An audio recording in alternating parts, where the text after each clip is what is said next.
Yes, it's out, everybody. It's out.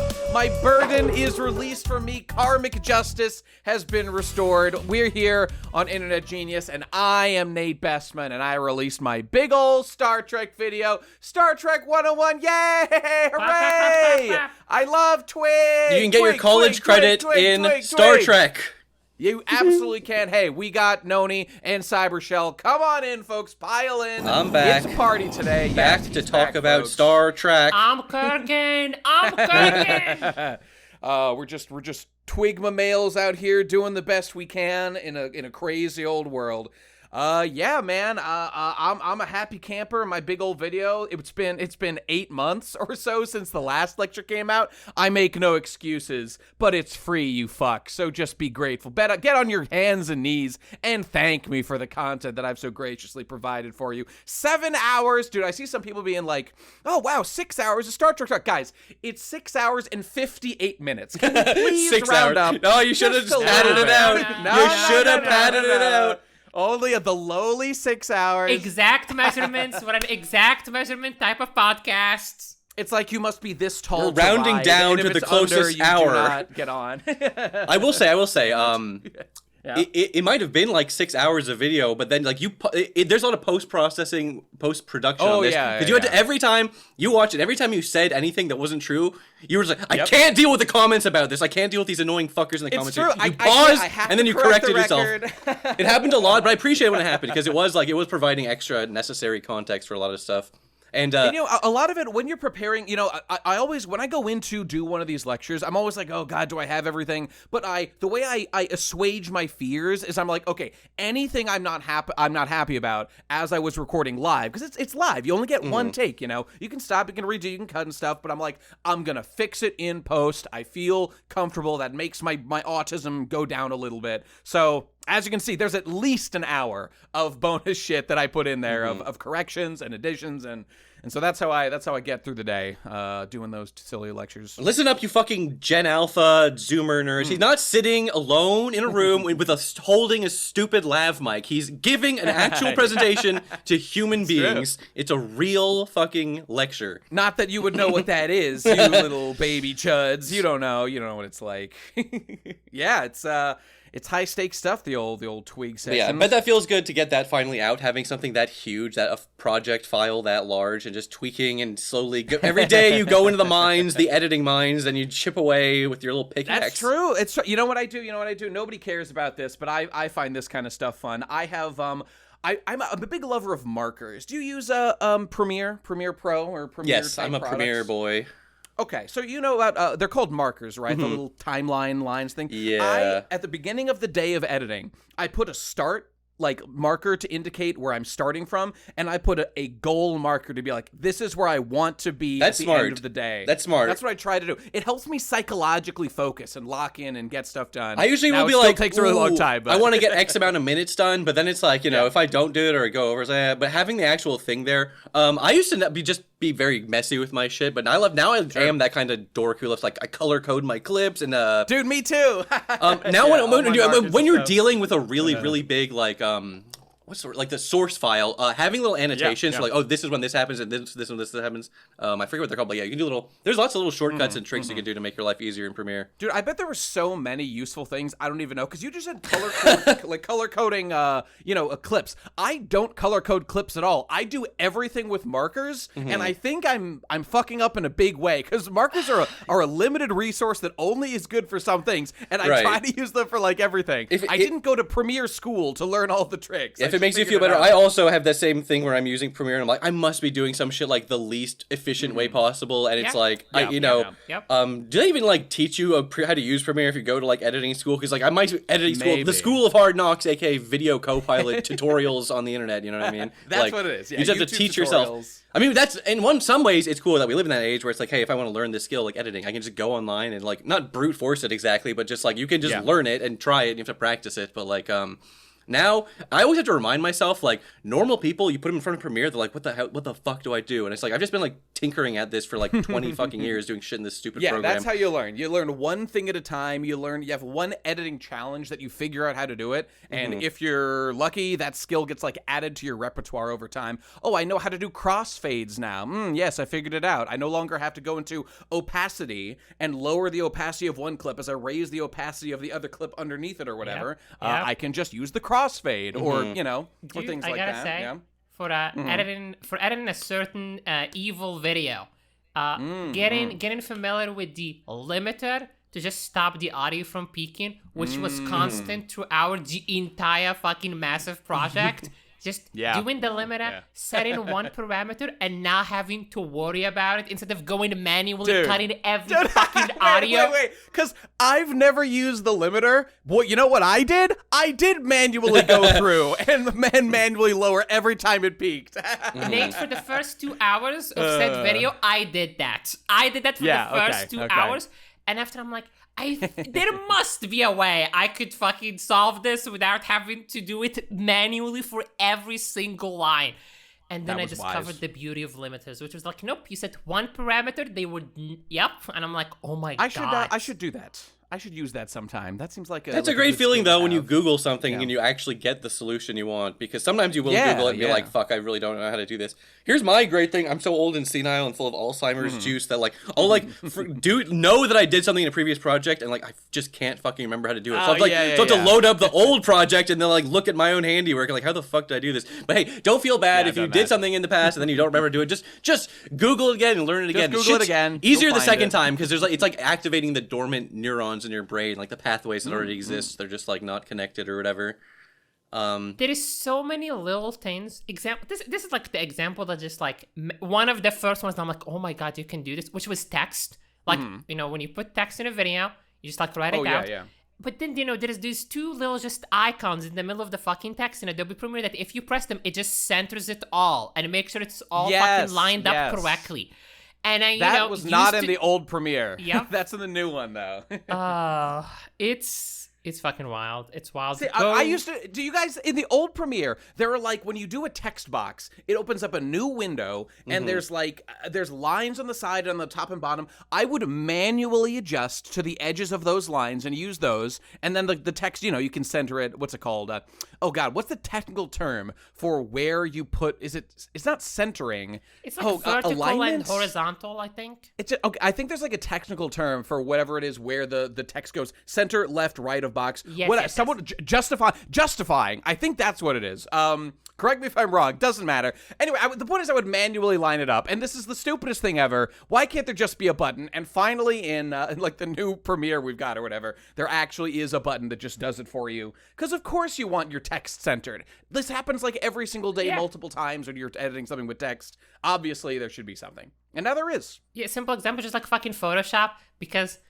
Here's a little thing about this funny podcast. If you've noticed the images and the borders, fuckers. They are exact to the pixel. I can confirm this. They are to the pixel. And just when I was first doing this, and Nate showed me, I was like, oh, by the way, hold fucking control on Alt, I think, to just make sure they all dragged without, fucking up the parameters, the aspect ratio. And I'm like, holy shit, this makes it so much easier. Then zooming in and then zooming out, and then, is it distorted? Yeah. Is it not? I'd like to take a moment to shit on all artists worldwide for a moment, that when they're working on something, you know who you are. When you're working on a thing for a video project, and you make things exactly to the borders of where the image is going to be, motherfucker, you know that there's going to be times I want to shift things just a little bit. Why didn't you think ahead to give me some extra pixels of space around the edges? Curse you, artists of the world, undermining me, forcing me to get creative and zoom in preemptively on my images and stuff. Ooh, makes me so freaking mad. We have to kill them all, I think. Artists are a subclass. I mean, we have AI art now, so really we've evolved past our need for people to draw anything ever. And that's we're also like nodding, and all of a sudden it's like AI podcasts are standing behind us, AI generated videos. You start the AI portion of the podcast right now. That's right. We only need we could be replaced. We're not you only need to do like 10, 20 podcasts, and then you can just feed those podcasts into an AI, and it'll have it spit out random new episodes, and the audience will never know. We'll work on that next. It's so true. I want to mention one last thing. This is more general for all the people out there. Did you know in Google Images, when you're fucking looking up like, images, you want them transparent. You don't want, you download and it's not fucking transparent. Lads, if you click on the image and drag it, just drag it a little bit, you can see if it's transparent or not before you download it.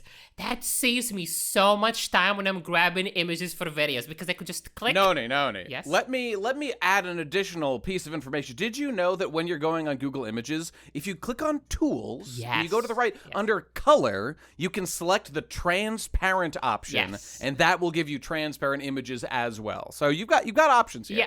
I just have a fucking like Shinigami eyes. I can trick when it puts that fake border, like the fake checkerboard background, because they try and treat like what is the game plan here? You're trying to trick me with a fake transparent image. You think I'm just gonna like not notice it when I import it in my project that it's not fucking transparent? Yeah, the checkerboard. Cybershell, here's the thing about that. It's because those images, they want you to buy them from them. So they give right. Yeah. Yes. You're right. I've seen those sites. Yeah, it's not just like stock image stuff. It's like, it's like, you have to pay. And God, that's so funny that there must be people who actually pay for that. Otherwise, people wouldn't still be trying to run that scam. The aesthetic taste of having those like overlaid watermarks over the images that you're using. A fine piquant, a fine addition to it makes stock photos look funnier, so I have no incentive to pay to remove them from stock photos, honestly. You're making my video funnier, you dumb idiot. You're enhancing my quality. It was a trick. It was a trick. No, but here's the thing, though. Nate, did you know when you do the tools on transparent, some fucking programs don't read like, because, some transparent backgrounds are just like black, and some transparent backgrounds are like, the little fucking gray squares. Some programs do differentiate and not read them correctly. So you gotta, keep an eye out. Yeah, that's true. Sometimes I'll download images and get all kinds of weird alpha layer effects when I try to import into various things. I do a lot of exporting image to Photoshop, saving a second edited version myself with, like the background corrected or whatever, and then exporting that and using that. Very annoying. Dude, I gotta say, while we're talking about like image importing stuff, I just did the biggest fucking edit of my life, other than like the One Piece 102 recently. Now, all of a sudden, updating to the new Premiere file with 2023 or whatever I'm using right now. Holy shit, I was using 2015 for forever. Dude, WebP files. Now every image on the internet is a WebP file. I was thinking about bringing this up because it's like, they're everywhere. And here's the thing, it's like technically, you can make a good argument that like technically WebP files are good because it's like a good compression format. It gets that information done down good. It's really the fault of every other thing in the world for not accepting WebP files, since they're clearly, apparently, here to stay. They're not fucking going anywhere. Everyone on the internet, if you have a website, you apparently love using them. But maybe it like auto converts to WebP when it's hosted online. That's what I am there's like extensions you can get that will like you can right click, download it, and like auto convert to a PNG. And then obviously there's a website. Well, hey, you dude, I'm happy to say that the new like 2023 and on, they actually Premiere and Photoshop they do accept WebP files. We have reached that point. It's no the future. longer a problem. This is the future that Gene Roddenberry dreamed of. The future that WebP being compatible. The future we'll talk about. It is. I pray for the day that Premiere would fucking accept MKV files. I pray that. It'll never it still won't. No, you have to handbrake that shit every life. Single fucking time. Every time. Yep. God, it sucks. I go to the evil websites. And I get, the crisp, 70 gigabyte download of a show or something that we're working on. Yeah. And then I'm like, oh my God, I'm going to need to fucking handbrake this. I'm going to need to make it look slightly worse so I could get the program to read it. There have been times where it's like I have a file big enough where it's like, it's like if I don't need the whole thing, it's like, do I even want to convert this whole thing, or should I just like screen capture the tiny parts that I'm gonna need from like this movie or show so I can just make this slightly easier? But God, it's fucking annoying as hell the way things aren't compatible with other things. And I've also myself been rocking a 2020 pirated copy of Premiere for ages, and then, I've been like, fuck, maybe I should upgrade because God, hey, if you want to do WebP files, I would recommend 2023. I can. They're not going anywhere at this point. If there was a war against WebP, we lost. That's why I'm joining the side of WebP. Yeah. That's why I had to preemptively be like, maybe WebP's not all bad. Maybe it's actually everyone else that's bad. Yeah, you're buttering him up right now. I see it. It's wise. It's wise. Well, hey, speaking of the future, which is now, let's talk about Star Trek, guys. Hooray! Dude, the future is now, bro. Do you even last year I was watching Deep Space Nine? It's like, we're going back to 2024, and I was like, fuck. I know. I was like, that's the past for me, bro. And then that shit also hit a little too close to home. So what do you mean, sanctuary cities? What do you mean, people live in like homeless? Like, why would anyone live like this? We have to start a riot. All this stuff. Well, you know what it is. Forget that. Picard season 2 that came out 2 years ago went back to 2025 to fight ice trucks and fight ice raids personally, and they snatch up the guy, the Hispanic guy, and lock him away. It's so weird whenever they try to do that, because wasn't there eugenics wars in the 90s, and now you're worried about ice? Don't you have worse things to worry about in this Star Trek timeline? Coming, guys. Yeah, that's. But no, you don't understand. There was it's some Kojima. You will be ashamed of your words and deeds for questioning why Quiet is naked and her stinky feet are visible 24/7.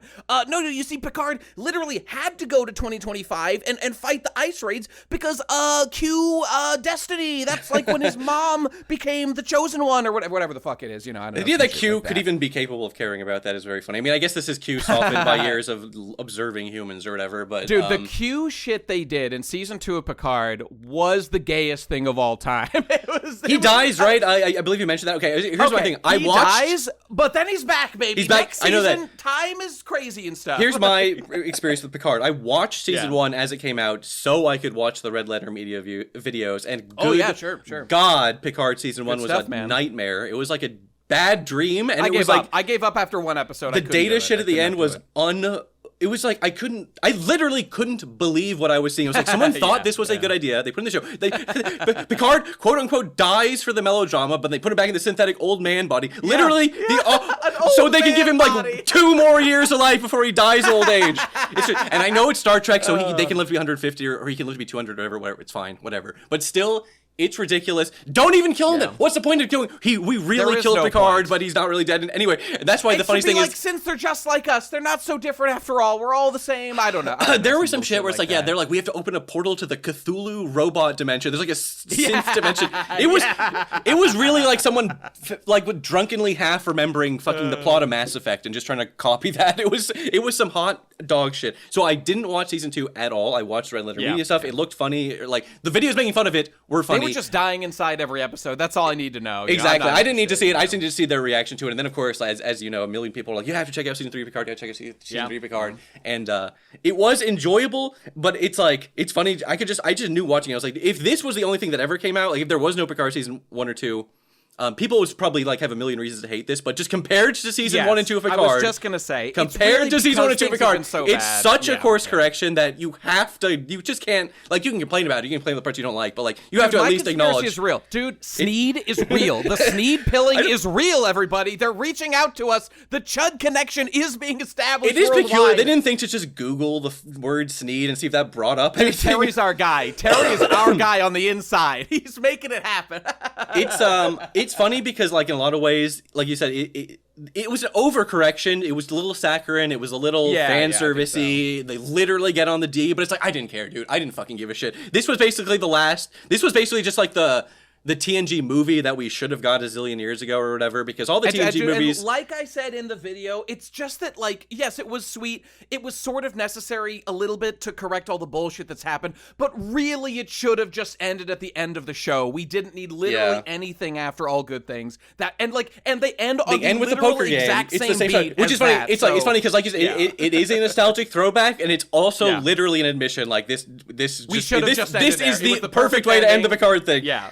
There was something a little special about Picard season 3, the way they got all the cast members back. Because that was another thing about. I agree. The whole premise, Star Trek Picard, not Star Trek just like Worst going out and premise of all exploring. time. It's Worst just idea ever. about Total Picard, bullshit. and then Patrick Stewart. I'm sure he's a lovely man. I'd love to hang out with him and drink some tea and ride in a dune buggy. But like, you can't let the actors always be like. He's like, and then I don't. He's like, I don't want to be in the uniform. I don't want to be on the front of the Enterprise. I understand if you're an actor too. He did that. You know what I mean? He's been like Picard. He's like, I want to do new things. Yeah, you and do it, and it's like a band refusing to play their Right, best song. literally. It's like My Chemical Romance refusing to play Black Parade because they're sick of, fuck you, we paid money so you would play Black Parade. Put on the uniform right now, Picard, and say make it so. Dance, monkey, dance. This is your role. You are not a writer, motherfucker. Sometimes I do wonder about that being like a hit Shakespeare band great, but, playing your hit song for the billionth time at your billionth live concert. Like, you have to find some joy in it, the same way Sisyphus enjoys pushing the boulder. Find a way, like, man. Indeed. Anyways, the point is all that happy. Yeah. all this complaining to say that they did finally get everyone back in season 3, and it's a miracle that no one's dead of old age. You know what I mean? Again, sorry to always be harping on about how old these fuckers are, but dude, if you watch it, like, dude, Beverly Crusher's face, something ain't right with Beverly Crusher's face. She's had a lot of work done. Gates McFadden, or whatever your name is, love ya. You were the dancing doctor, but yeah, she's seen better days. I mean, you know, just getting them back, it was special, and because it's like, you know, all the TNG heads know, All Good Things was about like looking forward to a possible future where things had gone wrong, and even in that future, Troy was dead. So even in that like thing, you know, and friendships had ended and stuff. But this is like, no. This is like the canon future, and they are alive, and they do all love each other. So it is an improvement in that sense on like the future we saw in All Good Things. So there is like a poetic end to this like seeing the future kind of thing. I can appreciate it on that one level. Was it worth all the shit we had to suffer? Absolutely not. But I can give it some credit for doing that. So. We can even pretend that there's an actual good Star Trek show happening off screen with Seven of Nine and Picard's son. Right? You know what I mean? Yeah. Legacy any day now. Terry's coming back. No, I'm sure. What's that show? Vision Quest. I'm sure Vision Quest is going to be great. Inexplicably, the timing was crazy because I never even heard that this was a show, and then I randomly was like looking into it or whatever. I was like, like because it's like Marvel's doing like there's so many Marvel things I couldn't even begin to keep track of them all. But yeah, because I've never been a Marvel guy. There was WandaVision, and then there was some other spin-off show, Agatha, or I think that was a show with that was a witch from WandaVision, and now Vision Quest is getting his own show. I'm not even in like I've just been so tapped out of Marvel stuff. I can't even like make fun of it because I don't even know what the hell is happening. You know what I mean? But like, fair enough. It's fine. That really says it all. I feel like so many people have simply checked out. You know, the movies are not doing so hot these days, right? I mean, I'll say it. I'll say it from, you know, what you guys are talking about. You know, first 2 seasons, what the fuck were they doing? You know, 3rd season is like, okay, guys, let's bring the gang back together. Let's try to like land this, you know, crashing, burning plane as best as we can. Yeah. And I'm looking at Marvel, and I'm like, you know, every movie exploded, and then they're like, guys, Robert Downey Jr. is back. All the old actors, all back. I have been feeling a little bit of pushback to this. What's it called? Doomsday. People, even the normies are like the sheer. Well, didn't they do? Remember they like revealed this with like the long shot of all the chairs with the actors. Yeah, names. the chairs. It's so like the transparentness of like them bringing all these people back, like bringing Captain America back or whatever. It's like so thin. It feels desperate, which is not really what you want for your multi-billion-dollar franchise. The same way Star Wars felt so fucking cloying and desperate towards the end. I say the end as if it's dead, which it kind of is in a weird way. It sort of is. By the way, I can't let the Picard Season 3 discussion end without just drawing attention to just the way it even came into existence. Because, guys, it's not like the geniuses at Paramount were like, things have been going wrong with Season 1 and Season 2. You know what? Let's course correct. That's not what happened. What happened was that things did so bad with Season 1 and Season 2. Dude, this is like the saddest thing ever. That they saw the mangled, abandoned corpse of Star Trek on the ground and said, oh my god, dude, this is gross. You know what? We don't even want it anymore. Hey, Terry, you always said you wanted to do something with Star Trek. You know what? Look, we'll give it to you. Our, like, C-list guy. We just don't care anymore. It's not going well. Terry, just take over. Do whatever you want. And Terry, who had been biding his time in the corner, was like, I will do what must be done. Now is the time. So it's not like they even recognized that, like, they don't even understand what the mistake was because they keep making those mistakes with Strange New Worlds, with fucking Academy, with Section 31, with all these other nightmare projects. It is crazy how long Kurtzman's like reign of terror has gone. Like, isn't he like finally just now? Technically since 2009, which I get was with the first Star Trek movie he was involved. Oh right. Oh, so yeah, it's been yeah, since yeah, then. the whole so that's Kelvin what, thing. 17 years. 17 years. That's crazy, and it's funny because I feel like you could maybe say since Discovery, but on the outside, people might be like, "Oh, it's all the Kelvin timeline's fault, right?" Because that like normified Star Trek or whatever. But yes, it's like, it did. But it's like you can't. The problems with New Trek are so much deeper than just blaming it on Kelvin, because Kelvin's literally not even related in its own weird way. That's it's like in a its own separate pocket thing. Yeah, right. Yeah. So like New Trek is like, I guess it was trying to emulate the style of that or something, because it's like you can clearly tell the people working on it were not like Trek nerds or whatever, and that's fine. Not every single thing needs to be stewarded by ultra giga nerd fans. You know what I mean? That doesn't always result in like the best products. But there should be some of that when it starts. Like, it has to exist somewhere. And you need a guy on set, like fans... for Game of Thrones, who's gonna notice the fucking coffee cup in the frame or something. At least, you know what I mean? At least like the fact checkers, the nerds. Will notice that like, hey, actually at this battle in the book, there were no Starks present, so there shouldn't be a Stark sigil anywhere, even though people know that like that's the Northern thing or whatever. Yeah, no, you need someone there, and the true Trek heads, the true RLM watchers from way back know the real issue with Star Trek actually began a million years ago, literally with the very first movie. Yeah, I was going to say, because the Kelvin movies were like, they already tried to make Star Trek normified for normie people, and it was called the Star Trek movies, you know what I mean? The distinction began in whatever, it was like 1979, or like whenever the first Trek movie came out. Although it is crazy how the first Star Trek movie is actually like an episode of Star Trek, and then Wrath of Khan really is the first like big movie version, and a lot of the things people don't like about that, you could see in Wrath of Khan, but everyone gives Wrath of Khan a pass because it's a good movie, you know what I mean? Well, I'm gonna just say that you can see the DNA beginning in Star Trek 1 because the insanely indulgent shots of the Enterprise, like that are comedically long, you would never get that in the show. And all it is it's a change of priorities because it's a movie now. You can see the Enterprise on the big screen. That must have like made some freaking nerds cream in their pants. I'm very happy for them. It's just, if you really want to trace the DNA, it's about like the kind of product that you're making. The serialized episodic nature of Star Trek, you know, each of the shows up till basically Discovery, I guess, was what it is. That is the essence of what real Trek is. Like everyone, there's a stupid debate about like, oh, the budgets, are they big, are they small? Even in my video, I was doing some research on like, I always like the Trek had like a low budget, and then people like, actually it had a relatively high budget for its day. It's just that it used it for expensive sets, and so it looks low budget because the point is that like they used the budgets on sets that used up a decent amount of money, and there like wasn't a lot of money left for big other things beyond the current like alien world they were on that week or that day or whatever the fuck it was. So, but the point is, the actual budgeting of making the show happen was about having like 7 dudes who could just say lines to each other in a couple of sets that may or may not look kind of cool. Mostly they don't look cool at all. They just look like, I mean, the bridges, the Enterprise is cool. The worst thing that ever happened was CGI getting cheap and quote unquote good or whatever. Because, like, you know, those like nauseating space battles in New Trek or whatever. Is it even cheap though? Especially today. The budgets have just crept. Yeah, they must have crazy like render farms or whatever. I've just started watching Enterprise, because I think I said I was going to start watching it last time we talked, and I didn't get around to it. Enterprise rules. Everyone's wrong. You know what? There's been so much of. There's been so much really bad early 2000s CGI, but I love it. Okay, I'm specifically of that age demo that finds that specifically charming and nostalgic, so it doesn't really bother me. But like, I will say, if you're very sensitive, the Enterprise heads will know. There's this one shot. Maybe I'll be able to find this where like one of the he's not a Xindi. One of the future alien guys like falls out of the ship and he's like free falling through space and he gets like scooped up. It's like the most horrific looking CGI shot I've ever seen in my life. Enterprise heads, you know what it is. In the comments, help me out with this. You know what this shot is. I was flabbergasted with how awful it looked. It was like a plot relevant moment. Some important future alien guy gets like out of the ship and scooped up or something. It's weird. Enterprise, hilarious. It feels like they're getting confident in their CG. It felt like whenever they would really kind of do a lot more sparingly. And, you know, I was hooting and hollering every time Odo went into his bucket and stuff. You know what I mean? I love seeing that stuff.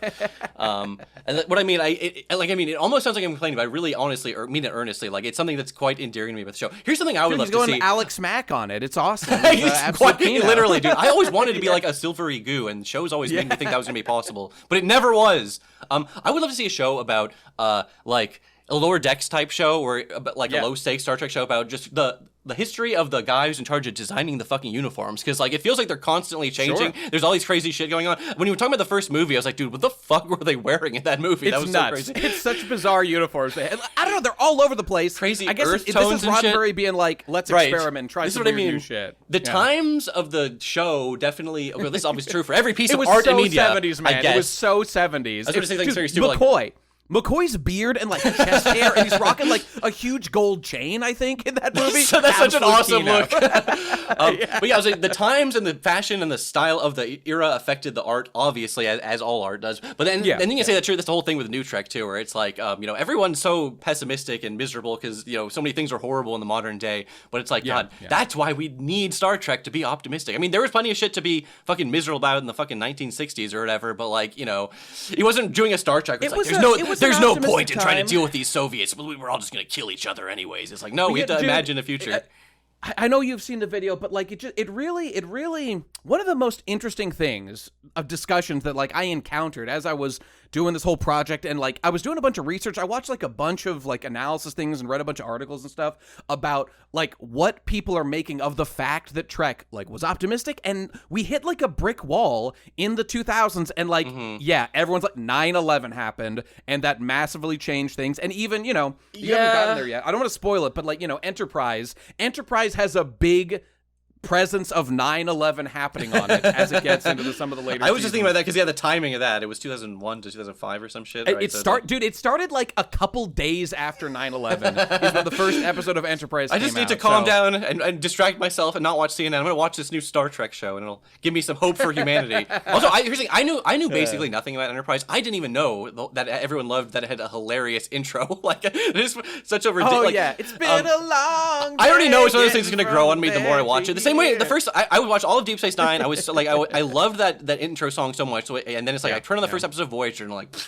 That's okay, I guess. It's an okay intro. But by the time I got season 7 of Voyager, it's like, oh, it's beautiful. I love the Voyager intro. Head, man. They're such earworms. And none of them, like, I don't know, are they the most brilliant pieces of music? I don't know. I don't really care. The point is that they're just like, that my family lives behind this intro. I need to get through this intro. Yeah, and all those emotional associations with those songs or whatever. I was actually surprised by how, like, fanciful, I don't know how to explain, but the original TOS's intro song is kind of crazy, honestly. I love it. It really does capture the vibe of that show. I never I saw random episodes of TOS back in the day, and I've been slowly working my way through it.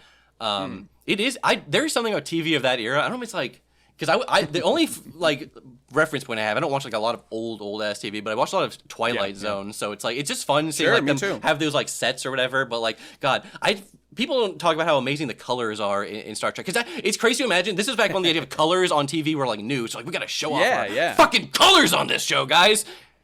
Oh, those uniforms. Yeah, it was pretty beautiful stuff. The bridge is extremely colorful, and things get like a little more muted in TNG. I guess they were kind of over the hype of color on TV, so they were happy to like the bridge of the Enterprise D. It's like a 90s living room kind of vibe to it. It's just so comfy, and we will never ever see another Starship bridge on any piece of media ever lit like that again. It always will be modern New Trek the way it's like dark lighting. You know what I mean, for like dramatic effect. I hate the goddamn lighting of New Trek dude, literally, I mean, you've seen this in the TNG episodes where they go to like the fucked up evil universe that makes the lighting look like New Trek. It's literally the dark timeline is what's happening in the new episodes of New Trek. Please take me back to my friends in the real Alpha timeline or whatever. That's real shit. That's real shit. And the Dutch angles and shit in Discovery, everything's wrong. Everything is wrong. Right. I love a good Dutch angle, like when it's used with purpose or whatever. When you overuse them for no reason, it's annoying. But yeah, I feel like you're doing it like mirror universe stuff. Like, it's funny. Look. There was no mirror universe stuff in TNG, but they did a lot in DS9, which I quite found DS9 brought it back in a big way. Yeah. They probably thought like, I mean, there's one mirror episode, but it's fun. There's one mirror episode in the original TNG or TOS rather. Right. And so DS9 people were like, let's riff on it. And ever since then, it's been like a staple of, a classic of stuff. Yeah, good the stuff. Goatee Evil dimension. Spock, little goatees and whatnot. Hilarious. Although it is funny, I don't think they knew they necessarily thought they were going to do more mirror episodes for DS9 because they blew up Evil Odo in the first one in an awesome shot. But then it's like then they didn't have anything for Odo to do in those ones. So now he can't be on those episodes anymore, which I bet he thought, well, maybe he was happy to take a time off. I don't know. Odo's he's a hardworking man. He's got that weird French name I can never pronounce. Like Rene Aubergenois or something. I love that guy. Yeah, First of all, he's a goated actor, but I also especially have a fondness for him for being Mr. House in Fallout New Vegas. Oh, yeah, right. But no, he's great. Yeah, he's awesome. Great. Well, let's see, folks. What else do we have? Hey, let me give a quick reminder to everybody to go to patreon.com/internetgenius. There's going to be new bonus Genius episodes coming all the time. And hey, everybody, we're catching up this month on our Laws of Power. You're going to want to be with us on our book club journey as, we learn to rule the world as the shadow cabal of self-interested monsters that we are. So you can study up with us on all the epic laws you need to know. Heroes, thank you very much. Heroes. I would say, more like heroes than monsters, but it's a fine line, And don't forget, leave epic comments, good and bad, mostly good, because we will talk about the ones we like and shit on the ones that are bad. So if you want to be viciously mocked behind your back, just leave the worst comment ever. And if you want to be mocked to your front, give us money and listen to the episode, and that'll be epic for you. Okay, anyway, what else is going on? Hey, let me just say, for those that don't know, there's like one mention in the Star Trek 101 lecture where I think Shabe says something early on that's like, oh, you don't want to know what time it was when we filmed that. Man, let me just tell you, the time, so we had budgeted not a lot of days for filming like all of Twig, and there were 7 full lectures, and I think we were there for like 4 days, which meant we tried to double up. God, what a mistake that was. I will never do that back-to-back lectures. It was funny watching people have to, leave during the lecture. I know, dude. I'm so glad I was able to come up with some kind of meme. I thought it was so funny that people were filtering out. Because this was the literal end. We had to leave. I believe it was 10 a.m. We had to be out. We were filming this. We started filming at 2 a.m. We had 8 hours until we had to be out the door, and we were like, oh, we have to do it, guys. We are not sleeping tonight. We have to film this. So at 2 a.m., we go all the way up to 7 or 8 o'clock in the morning. I think we had 1 hour left before we had to leave. So yeah, it was funny. People were not just oh, I have to go to bed or go back to my. People were like, oh, I have to go to the airport to leave for good. Yeah, you know what I mean? Mark had to fly back. He had to fly back home, and people were catching trains and stuff. All right, so hey guys, quick question: who's your favorite captain in Star Trek? What do you think? The bald one. The bald. Me too. Actually, except wait, I mean Cisco. Before we even say, right, there's a couple of those. Before we even say that, Noni, we haven't even, you are not a big Trek guy. How much have you even seen of Trek? I have seen the recommended episodes in the Best Guy Ever video called Top 11 Star Trek Episodes. Because an elite list. Elite list that I had to edit, so I had to watch all 11 episodes so I could do the video. Yeah. Nice. That's right. So I have that. I have, I'm halfway at the moment through the Star Trek 101, funny, goofy times. And I did, just for the sake of comparison, because I do have a big funny meme comparison I want to make, I did watch an episode of Star Trek Picard, and then I looked up reviews of Star Trek Picard, because I just was like, I'm wondering. But yes. My knowledge is those episodes, some Star Trek Picard, and just general osmosis. That's what I'm curious about, general osmosis. People know, that's the thing, people know about, Beam Me Up, Scotty. They know about, they know about the Vulcan hand thing. Okay, but that's the Vulcan hand thing, yeah, they know Live Long and Prosper. They know, I don't know. They might know Khan! They know that one a little bit. I always say, They don't even know about mind melds and shit though. It's you really have to think of just the surface. Okay, some people do. Yeah, I'm sure. It depends. Was there a joke about it in Family Guy that I'm not remembering? It's maybe. Yeah, if they've seen more of that. Yeah. Sane people. I'm actually about to be evil. I knew about the Scotty one, but that's pretty fucking old and ancient, and shows that your bones are disintegrating in real time, Cyber. All the other stuff you listed, I have no fucking clue what you're talking about. Here's what I know about. I can tell you is present in the zeitgeist. This always crops up in some memes or jokes just randomly on the internet for me. It's the one Star Trek race that's like the Jews, I know about that one. Yeah, the Ferengi. Yeah. I mean, no, there's no similarity whatsoever, guys. They're totally different. No one can ever make any connections like There's that. a whole edited rant in the Star Trek 101 about this, I remember. I think I might clip that and make that its own video, because it's like, I really get to the bottom of this issue for everybody. I'm settling it once and for all. Hotly debated. Because it's not even like... Oh, wait, no.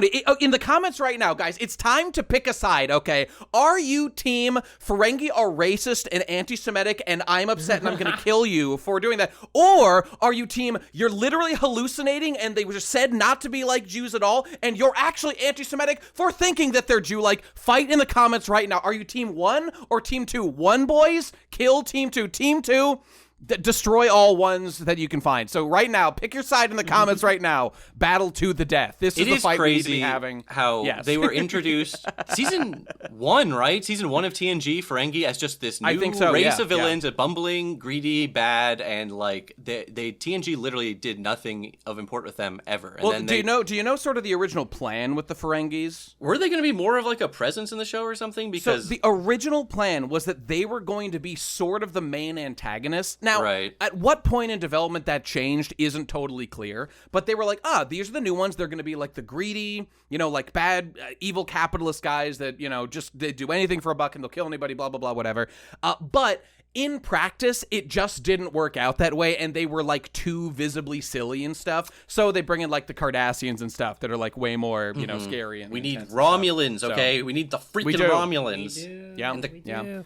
I'm a big Cardassian guy. I gotta say, the Cardassians really put on an impressive, dominant, cool performance over TNG and obviously DS9. And there are plenty of good Cardassians, and they're like the best villains in like the. I was thinking about that. I was like, Gul Dukat totally, is such a good fucking villain. Like TNG doesn't have like a recurring villains the same exact way. It has people who recur and who are villains. Dude, I will say, something that always bothered me was I always was waiting for the epic Lore comeback episode where there's like, Lore's gonna come back and he's gonna be cool. Yeah. And then it's like, it's the end of season 6, it's Lore and he's teamed up with the Borg, and then it really did. That was not great. That two-parter was not that good, to be honest. And it was kind of a lame way for Lore to go out. And again, that's kind of cool that they were able to incorporate elements of Lore into Picard season 3 or this and that. I will say, and this, might be, I might get, smited, put on a cross, destroyed forever, never to show up again, atomized. Noni will be doing next episode from Up on the Cross, where we have put him and placed him for all time. Absolutely. Pain, just screaming and wailing, obviously, shitting and pissing. No, but... as a what the fuck did Cybershell? As a little chud. An iron. Chud. I was gonna say Iron Banker, but as an Iron Banker, little chuds. Yeah. The titles just keep increasing. I'll have to say, as a kid, I knew about Star Trek vaguely. It was on TV. I'll say this much: it was like on TV constantly. But I've always had the weird impression that it's just like it's Star Wars but low budget. It's Star Wars but for TV. Yeah. It has the word star, both of them, and they're both vaguely sci-fi, but this one is like, the cool movies, and this one is like the nerdy-ass TV show. I guess we haven't even done any sort of like the basic talking to the normos out there that don't even really know much about Star Trek or whatever, but let's just disabuse of that, people of that notion right now and be like, okay, there's an element of truth to that in the sense that one is a serialized TV show where it's like talky stuff for a million years. But let's now just note, I think I'm comfortable saying that Star Trek is infinitely superior to Star Wars across the board in what it has done, like for... I would say intellectual discourse or just sci-fi discourse. Star Wars, dare I say it sucks. Okay, here's the thing. Okay, it's like good and for what it is. It's just different, and Star Trek to me is like way more what I like out of stories. Star Trek is science fiction. Star Wars is science fantasy. It is a fun romp. I love those classic trilogy of movies. And this way, it's science fantasy. The Force is a mystical element, and that's why everyone hates that George tried to make it science with the stupid midichlorians. Everyone hates that. It's stupid. Bunch of little like amoebas are out there grabbing the freaking lightsaber for Luke to fight the fucking Yeti. Whatever. None of that shit matters. Here's the thing. There are so many people. First of all, Star Trek came first, so it automatically wins. It sure does. It wins. It wins automatically. There are so many fucking little nerds, or like little nerdy, little children or whatever in the 1960s or 70s, little actual boomer chudlings who are like, I watched Star Trek and it inspired me to get into work for NASA or work for science. Yeah, a lot of that. People who watch Star Wars, they get inspired to buy Funko Pops and be fucking losers, I was gonna say, to go to conventions and wear... Nobody's getting inspired Empire to work for NASA because they like Star Wars. Okay. How could you? Oh, it's true. What's the highest performing like Star Wars fan of all time? Because the highest performing Star Trek fan is like Stephen Hawking, and I don't know, freaking Einstein. Okay, he's dead, but you know, somebody like that. People like actually He would have get loved stuff out of TNG. I sci-fi. promise. Einstein would have loved He would it. have. I feel it in my bones. I think Einstein's in like the. He would have. Data was talking. Yeah, to he Einstein played one it time on in the holodeck, holodeck, right? so- Yeah. That was that's right. that He was when there. Stephen Hawking guessed it as himself, right? Yeah, that's okay. He literally was on the show, and you know, pretty good, pretty smart guys. I know. I watched Star Wars for the first time like last year. Like just never watched the movies. Only knew like about the vague memes. So sat down and watched all the movies for some time. And I gotta say, It's crazy. now the second movie of Star Wars, I would say is a pretty good movie. You know, the one where like Luke's get blown Empire the fuck Strikes out. Back, baby. Yep. Everybody loves it. Every other movie was like, man, this shirt is a movie. I'm like, this is like fine. This is a solid 5, 6 out of 10. And I'm just You like, know, yep, I'm not in a That's line. the thing people will crucify you for saying. Because I mean, we were talking on this shit about Star Wars. I do love the original trilogy, and even I have weird nostalgic fondness for the prequels. Even though they suck, I still associate them with watching like the prequel reviews and all this and all that. But like, I totally get where you're coming from. Empire is just like a fucking awesome ass was movie. a By the way, awesome you movie. know who It's a directed that masterpiece of movie? storytelling. Not George Lucas. Just putting that out there. No, here's the But thing. okay, By the way, it's George funny. Lucas I remember. specifically cited Star Trek as inspirations for Star Wars. I'm just putting that out there. Exactly. He specifically One couldn't mentioned, exist so. without one couldn't exist without the other, and it's not Trek needing Star Wars. But either way, I still like Star Wars, the original, but I totally understand why some people bounce off it. I remember being a little kid and loving that whole original trilogy and being like, it's perfect. It's just like a perfect thing. Could my perfect kid? And then growing up and watching them again, I'm like, oh, it's still good. But fuck, there's a lot of shit in Jedi that's fucking kind of not that cool, to be honest. Like, the intro's great. The Luke and the Emperor stuff is great. All the stuff on the planet with the little baby Ewoks or whatever. I mean, it's like, people used to say Ewoks are just the original Jar Jars. Everyone just complains about the Ewoks, but it's like there really is just a lot of boring shit going down on the planet, like a lot of spinning their I wheels. gotta say this. Here's a bit of lore. I was watching with my friends, and we finished watching the first original prequel movie, and there was a bet. I got paid real fucking money to re-edit that movie. To put Subway Surfer footage whenever fucking Jar Jar Binks shows up. So there is, I have on my hard drive, like a fucking, Peak Zoomer energy right there, man. Wow. Yep. Let me tell you, That's very funny. It is genuinely like 70% of the fucking movie. It was like a big ask. To Jar Jar's like the main fucking character of He episode is. 1. He's like there man. the whole time. Dude, It's crazy.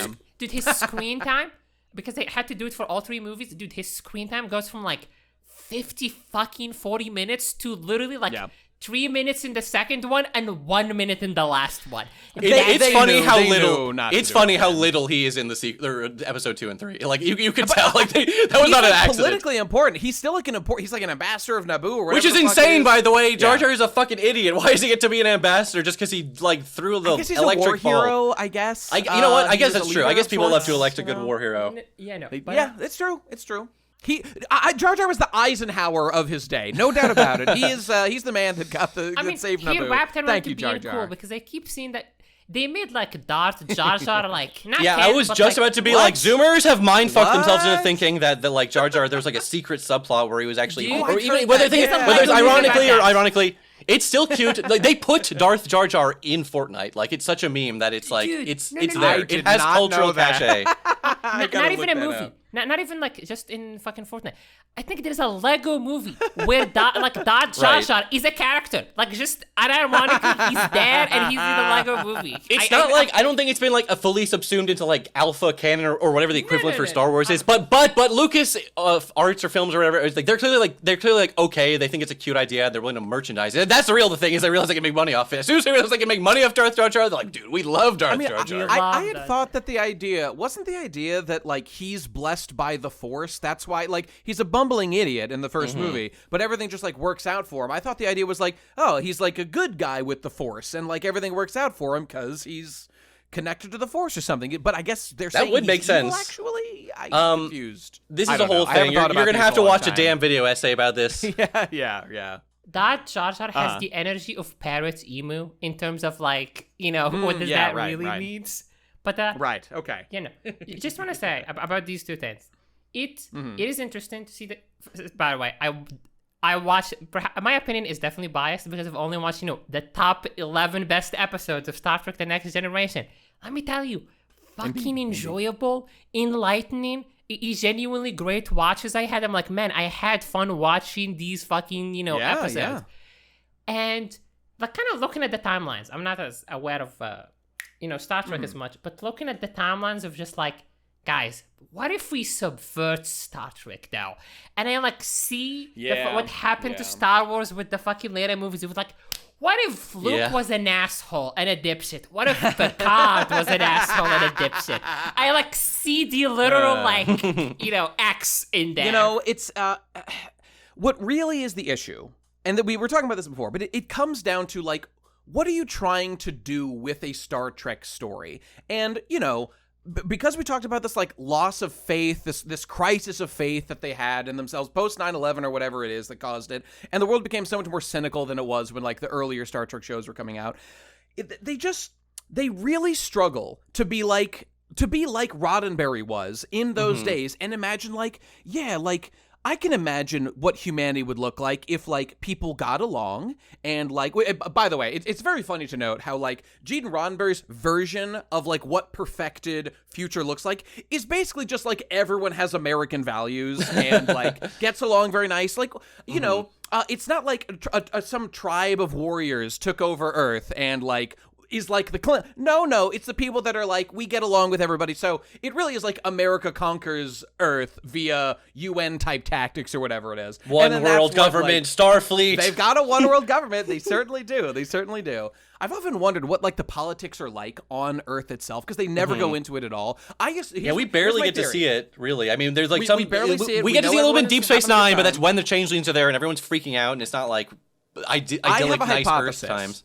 They didn't think about this, but here's my hypothesis. I think every nation state still exists, but basically there's like some sort of like overly evolved or, you know, continually evolving UN type entity that has like representatives that go to the United Earth government that like they function basically exactly like the states in America. I was going to say, I like to mention it literally is literally just America, and every other country is just a state. They're just a state of America, and they all have part of the Electoral College, and they're still doing all that bullshit. I think that's probably what's going on overall. So that's United Earth. There probably is a president of Earth, but that's distinct from the United Federation of Planets. Yeah, wasn't the president of Earth like an alien or something? Or am I thinking? That was the president of the Federation. That's the president of the Federation. So I was just saying, that's Earthlings would never elect a fucking alien to be president of Earth. We need humans, goddammit. Well, Earth has that's the thing. Earth has a large, overly, very varied population. Vulcans have been interliving with the Earth population since at least I think 300 years before that, in the TNG era, that is. So there's probably been like a ton of people settling on Earth and stuff, but it is the human homeworld, so you would assume that they care about like human capital of the damn Federation. You would expect there to be like, I don't know, not tourism exactly, but like maybe a little more diversity. I mean, there were a lot of aliens. Again, we mostly just seen like what Starfleet headquarters, I guess. So so it's and a little bit of New Orleans. Who knows what it's really like? We all get we just get these little snippets. I got the impression that Star Trek's future seems to be, from the little fucking glimpse that I got and just, researching that stuff, is just what if government and the people in charge were acting on good intentions? Like not what if they actually tried to make the life better for the people who were under them instead of just enriching themselves?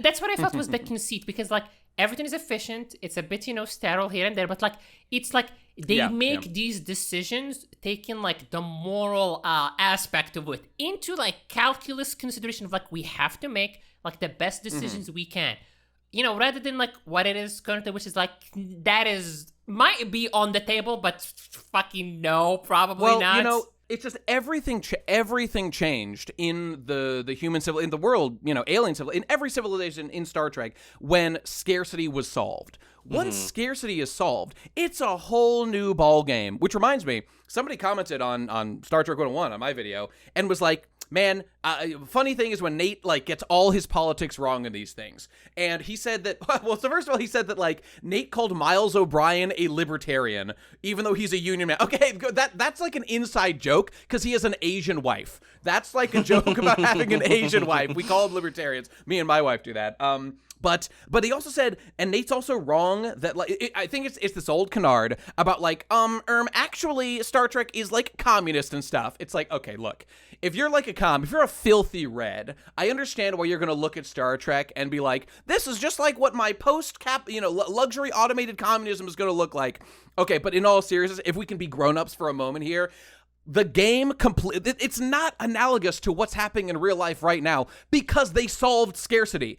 Capitalism doesn't make any sense anymore. Even communism doesn't make any sense anymore. It's a different ballgame. Nobody's like controlling the resources or like what the people do with their lives anymore. Everyone has infinite everything, so you've got to come up with like new things that are happening. Well, there's that whole episode of that was season 1 of TNG 2, right, where they unfreeze the people, and there's that fucking business guy. He's like, I gotta check my stocks, whatever. And Picard's like, we all just fucking like read books and shit now, and we like learn how to play the trombone and other betterments and pursuits. And that's why people, in a world where like you can just do whatever you want all the time, I understand why people would want to join something like Starfleet to like feel like you're doing something, you know what I mean? Yeah. Well, because if you don't join Starfleet, you might do literally nothing with your life and sit around and just like eat the infinite food. Dude, that would be me. I would be on Risa every day. I'd be like, fuck Starfleet. I'm just hanging out. I'm hanging out. That's one of my least favorite episodes. They want to have sex with you. They love it. They actually love like having serving sex with people infinitely. It's their favorite thing. Do you remember the episode of Deep Space Nine where Worf goes to Risa and he's like, everyone's too nice here. I'm going to join the people who want to make like the weather machine or whatever. That episode is fucked. It's not for him. He's not the one. He's not the one. I mean, here's the thing, though, Nate. I think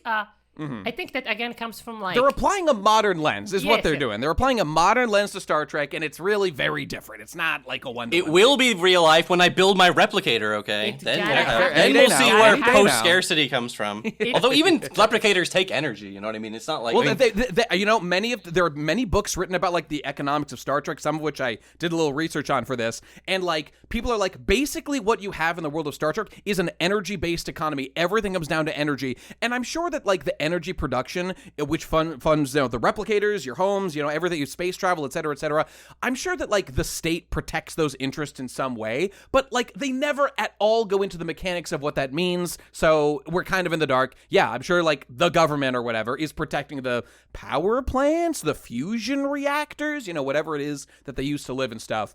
But how does that energy get used? Are you allowed to use that energy as much as you want? Do you have to pay for that energy if you want to use to convert and make like a castle on your abode with like the infinite rocks? I don't know. Can they channel the sun or the light rays, or like are they that advanced? I mean, here's the thing. I don't know. I do kind of like see. I'm the most fucking politically illiterate person of all time. So discard all opinions as you should. Or no, I think it all comes back to the intention of it. Like at least modern lenses, modern people. I think it just is in Star Trek that the government or the responsible bodies or the powers that be do like want to make things better.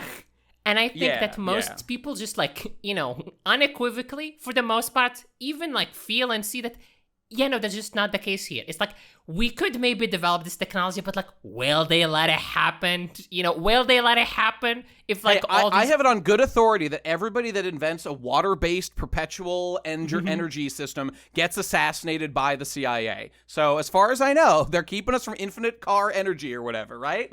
It's the goofiness of like, solar power. And it's like, well, we could change the infrastructure to solar power and make it way more efficient, or nuclear power and all of that. And it's like, we're not going to do that. We're just not going to do that yet. It's not profitable yet. Until we suck the last petro dollar out of the economy by drinking every single oil drop on the planet. Right. Which is good point. Which is crazy. But I guess that happened. That happened in Star Trek. They just used all the oil. It's like, well, we gotta get serious on this solar power shit. there was the eugenics wars and World War III happened, and then just it's like question mark, question mark, question mark. After that, they figured it all out. How did they figure it out? We have no idea, but they just did, and it worked out great. I'm always sort of curious about that era of like stuff because in the very first episode of Enterprise, there's a commencement, there's like a flashback, or it's an old video, or it's a flashback. It was Zephram Cochrane talking to the commemoration, his big speech or whatever. Alive at the time. He was still alive, and then I was just thinking, I was looking at his old man face, David Cromwell, great actor by the way, or whatever, and I was like, dude, that guy met like Riker and shit, and now I'm gonna watch Archer go on his whole adventures and stuff. Like that's so weird, but like, hey, dude, time travel is so fucking stupid. It's so hard to do time travel plots in a way that it does ruin everything for everyone. They explain away this whole like Zephram Cochrane like met Borgs from the future and met the TNG. They're like, oh, that's Zephram Cochrane who invented warp drive and is like the most important human in history. He's always telling his wacky stories. You can't trust a thing. He's like your literal god. He like saved the entire human race, dude. I was he made first fucking contact. He's more than the Wright brothers. He's basically like the most important human being of all time, arguably. And they still don't take him seriously. But I was gonna say, in terms of economics, what's fascinating about it is that so Zephram Cochrane, I mean, look, the canonicity of the Star Trek First Contact. Like I guess there was a version of events that happened without all that happening. I think. I guess, don't even know if that's true. It might be know. one of these closed time loops where this is always what happened. I really don't know in terms of Star Trek how it's handling. They didn't make that they don't clear. go into it. But like, so Zephram says, why is he making the Phoenix and inventing warp drive? He's like, I'm doing it for money. So they had not solved all their social problems during his time, like it's like 2150 or something like that. And I just want to say, the thing is, when he did that, so like whatever, capitalism existed, money existed, selfish interests were there. They had not solved their energy crises, obviously true.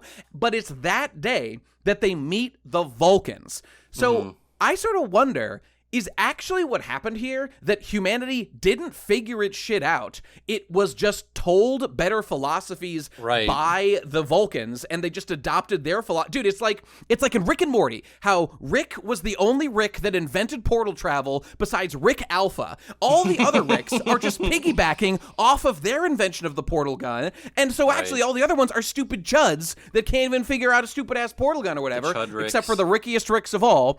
Is humanity like the cringe Ricks that can't even figure out their moral system, and we're just given it by the Vulcans? Because I kind of think that's how it's looking. It's interesting because I always wonder sort of about this era, and then I always wonder it's like, well, it's kind of weird they did Enterprise as like a prequel to the original series, but it is actually, I guess, about sort of those like Vulcan human tensions during that early period of space travel. Dude, Enterprise is without sin. I do not mind that they did one prequel to the relative era of founding the Federation. That's a cool era. And by the way, have you heard the rumors that they might do like a movie or a show about Jonathan Archer becoming like president of the Federation? I would be pretty interested if they were to do something. Now, every Star Trek show if they sucks did now, an Enterprise but maybe. movie. That'd be cool to see, just for the sense like there's any. I'm so desperate. I'll take any tiny like string that can connect me to like real Star Trek. It has to be good. Yes, true. But okay, I was just gonna say one prequel is fine. No problem with a prequel. The problem is they've literally all been prequels since then, except for Picard, which sucked. Except for season 3, which was sort of, moving things in the right direction. So yeah, season 3 was such an anomaly, and season 3 was clearly like not like it wasn't like. It was the last season of Picard. Remember, they only did it because it went so badly, they did not care anymore, so they let Terry do it, who, like, actually had a vision and knew how to handle Star Trek with some reverence, with some respect. Everybody else just said they just want to flush the turd, and he took it and polished it up and made it into everyone already knows this whole thing about how, like, Gene Roddenberry, like, he was kind of made working on TNG kind of a nightmare the first couple of years or whatever, the way he was, like, very insistent on a lot of stuff, and, like, he had a very specific vision, and the whole thing about, like, humans have perfected their, like, inner lives, so there isn't going to be tons Therefore, of just, no like, one can argue bickering. on set. No one Right. And then eventually he died, and then they were able to get a little more freedom, and then you don't want to say it in a cynically way, like, oh, it's good that Gene Roddenberry fucking died so the show could get better. Like, I'm not anti-Gene Roddenberry here, but I'm glad that the show's able to get better. But I feel like, okay, it's because he started the show and then they were able to fix it. Like, it had that element of Gene Roddenberry in it, you know what I mean? Whereas Deep Space Nine, he was not involved in that at all. That's why it's like so much darker. That's not the only reason it's so much darker, but like they felt free to do that kind of thing. Whereas now it's like there's not even like the hint of like no one working any news track has even thought for 1 second like what would Gene Roddenberry think if he could see this? He would fucking hate it, dude. Like he would just think about it for 5 seconds. This is the ongoing sort of iterative process of like, iterative art creation within a series or whatever. And it's such an unhealthy thing that, there's two kinds of unhealthy things. One unhealthy thing is where you stagnate and you just try to do the same thing over and over. Excuse me. And it sucks. That's sort of what TNG was like, yeah. Because TNG was born out of Phase 2, right? Which was supposed to be like the original sequel series or whatever. So, in fact, there's like some... Well, literally, like, the third episode of like TNG is like what the way they get drunk on the space juice or whatever. And I didn't realize until I watched it. I was like, that's literally episode just 3, a TOS episode. I mean, first of all, it's like a complete like parallel to it. It's like a throwback to a specific episode. But like, it just feels like a TOS episode, you know what I mean? And that was almost like... And it sucked. I will say, this is what I was saying earlier. I was like, Noni, you would have a completely different view of Star Trek if you were sent the 11 worst episodes of TNG. Wait, coming soon. Although that is the episode where Data fucks, baby. It's so funny that they felt the need to explain the Data. He's like, yep, I got everything down there. Yeah. The doctor was like, he's like, I have to make sure my beautiful android boy has a penis, okay? He has to have a big packing dick, okay? Hell yeah. He has to be the perfect version of me. I mean, I kind of love some of the stuff they go into later. There's an episode we never got to see Lore's dick. Did Lore have a dick? He must have had a dick. He was too busy jerking off to the crystalline entity or whatever. As far as I know, Lore and Data have should have been the same, right? body. Yeah. So I think that's true. No, but I mean, they were afraid to show us. Just on the they could have shown us his dick on the thing and be like, guys, it's not a human being. This is an inanimate object. It's just shaped like a true, penis. And I would allow it, and that would be based and red pilled. That was why that guy in the Measure of the Man, he just wanted to have sex with Data. He's like, I just need to get his body and shut him down. I want to get his hands on that. Oh yeah, that's another thing. But didn't they brutally murder that guy for no reason in Picard? Which is like, which is such a Maddox like gets killed. Just for the drama, just for the shock value. Which is again, it's like Maddox never like shows up again, but like Data's Day or whatever, he's like writing a letter to Maddox in that episode, which I was like, yes, it's Kino. It's fucking Kino is what it is. We were talking earlier about like serialized TV or stuff. Like, TNG had to be very standalone episodes, so I appreciated those like throwbacks in when they could be worked in like in a normal way where it wasn't like going to be disruptive to the episode. Okay, all right. Let's just go into that for a second because that's such a brilliant point that I love so much. The fact that Data is writing that letter to Commander Maddox, what does that tell us? It tells us that what happened in Measure of a Man in season 2 has carried on since then, and Maddox and Data have become friends, pen pals, such that Data is in regular communication with this guy, and they actually want to like work together and construct new cybernetic, or android people like Data. And so like it's a we took something that was like a terrible thing that Maddox like didn't recognize the personhood of Data. All Maddox had a theory that Data was not a person. They went to a court of law. They tested it. Data made his case. Picard made his case. Maddox made his. And they were like, you know what? We're all civilized men here. We agree.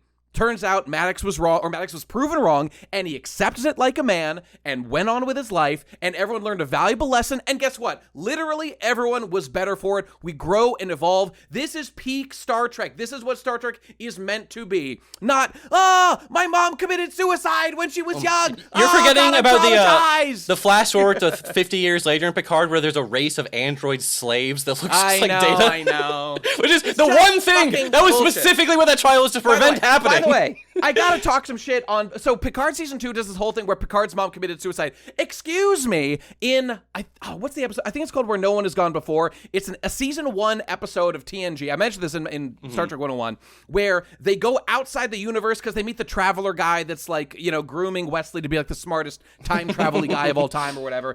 And it's totally Kino, and there's a vision Picard has of his maman, of his French mother as a little old lady. And he clearly, like, he sees her, he recognizes her, he's like, it's my mother as I remember her. A little old lady who's probably dead now. She's not here, it's a vision or whatever. But it's him seeing his mother. Everyone else is seeing visions of people they remember. Warg sees his, like, pet pig from when he was, his Tark or whatever they're called.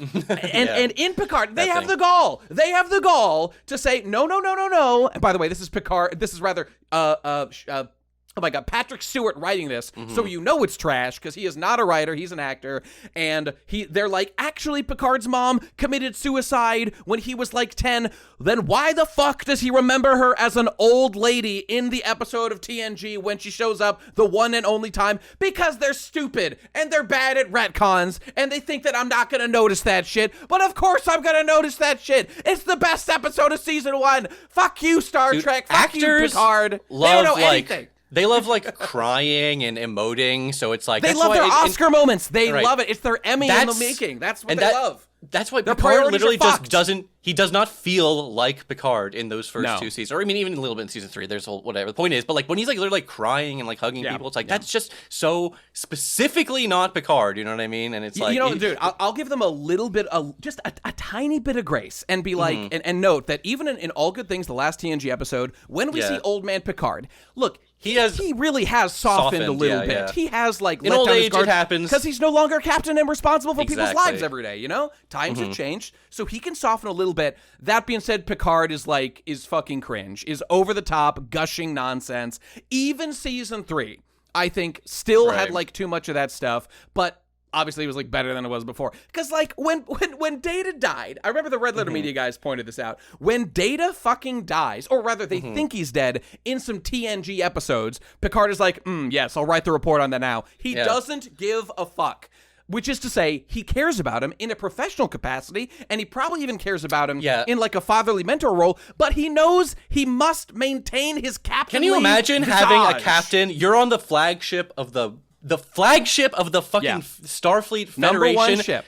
You're on a mission, and like, you know, that Nagilum shows up and kills a helmsman. Can you imagine Picard's like, hold on, I have to go to my ready room and cry about this. It's like, no, you Never have to in a million lock years. That would down not your happen. emotions. And I mean, again, you brought up a good point, which is that he is an acting fucking captain when this shit is happening. He has to be in captain fucking mode, like locked in. And men, women, and literal children rely on him to keep them alive in the middle of space. This is the most serious goddamn thing of all time. And so he acts that way. He treats it with seriousness. You gotta be hyper competent. You just have to be. It's like yes. And the funny thing is, it's awesome. Yes, it's good. Astronauts in real life. Exactly. Trained. Dude, have you been an astronaut just like crying in your helmet? The tears are just like Dude, bubbling have around you guys zero ever gravity. heard the recording of the like when things went wrong on the Apollo mission? Yes, Apollo I've 13, heard I that, think. yes. I was interested in Apollo 13 growing up. They're locked in. deadpan. Yeah. They are completely No non-emotional about it, and their lives are at stake in space. They could die at any moment, and they're like, I think we got a problem. We've got to we got to use the thing and fix this over here. They're just totally deadpan. That is what being a professional is actually like in real life. And I know we have actors here who are all gay, but you know, these guys were not. These guys There's also are this very annoying serious. retcon. I don't know what this retcon is or where it came from, but like in everything post the show, it's like, dude, Picard and Data were like best friends. They were best friends. And they loved each other. It's They're such hanging out all the bullshit, time. man. It's like they really did not have that kind of relationship. They had a mentor role. There is a relationship. It does exist. They're friends. Yeah, I'm not even saying they were friends, but it's like it's the friendship between the captain and a subordinate, and like, you know, Picard kept them all at arm's length for a Picard reason. would not cry if like Riker died. I know. Wasn't Wasn't there episodes where they thought Riker died or vanished, and Picard was like, "Whoa, let's stay as long as we can," but then we have to. We have to go. We have a mission to do. You know what I mean? And it's not even like we have to save the universe. It's just like we were said we're going to be at this planet for this like conference, so we have to be there. You know what I mean? Yeah, right. So sorry, we got to abandon Riker. Got to let him die. We got to keep on schedule. Yeah, professionalism, man. It's so good. I love seeing it. Dude, I recommend everybody to go listen to that recording of the Apollo. Like when it shit started, a lot of things went wrong. It just think about it. It's like, you know, calculations, fuel, the machine itself, all of that shit.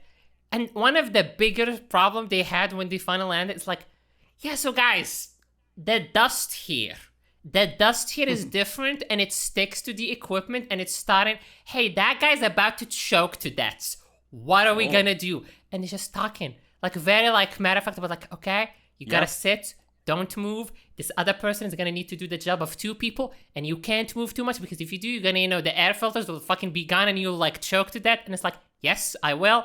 Just, that's it. There was no screaming, no nothing. It just, You know what would be funny? It'd be so funny to watch some of these scenes with no music behind them, with no like hype beats or you know Skrillex drops or whatever happening in the background of these hype moments. Which is, you know, what like real astronauts go. They don't have a soundtrack as they're doing their engineering problems or whatever. They're just like, well, shit, I got to solve this problem. I have 15 minutes before we're out of fuel and we're not able to make it back, which means that we will die. But I'm not going to think about that because I'm a professional and I need to do my job with hyper competency to succeed for all kinds of reasons. It's the people in the space station where it's like, yeah, there is like 6 people up there. And it's very limited space, very limited resources. Everything needs to like go, you know, literally perfectly or they're fucked. Yep. And it's just like, yep. there is a fucking, one of the electricity is malfunctioning. Hey, we gotta fix it. Oh, maybe the airlocks will turn off when we're all choked to death. Let's not worry about that. We're all engineers here. We can do something. One thing I think is a major change. I haven't done research on this, but I've heard various people talk about sort of like the kind of people that are writing like Star Trek or just TV in general.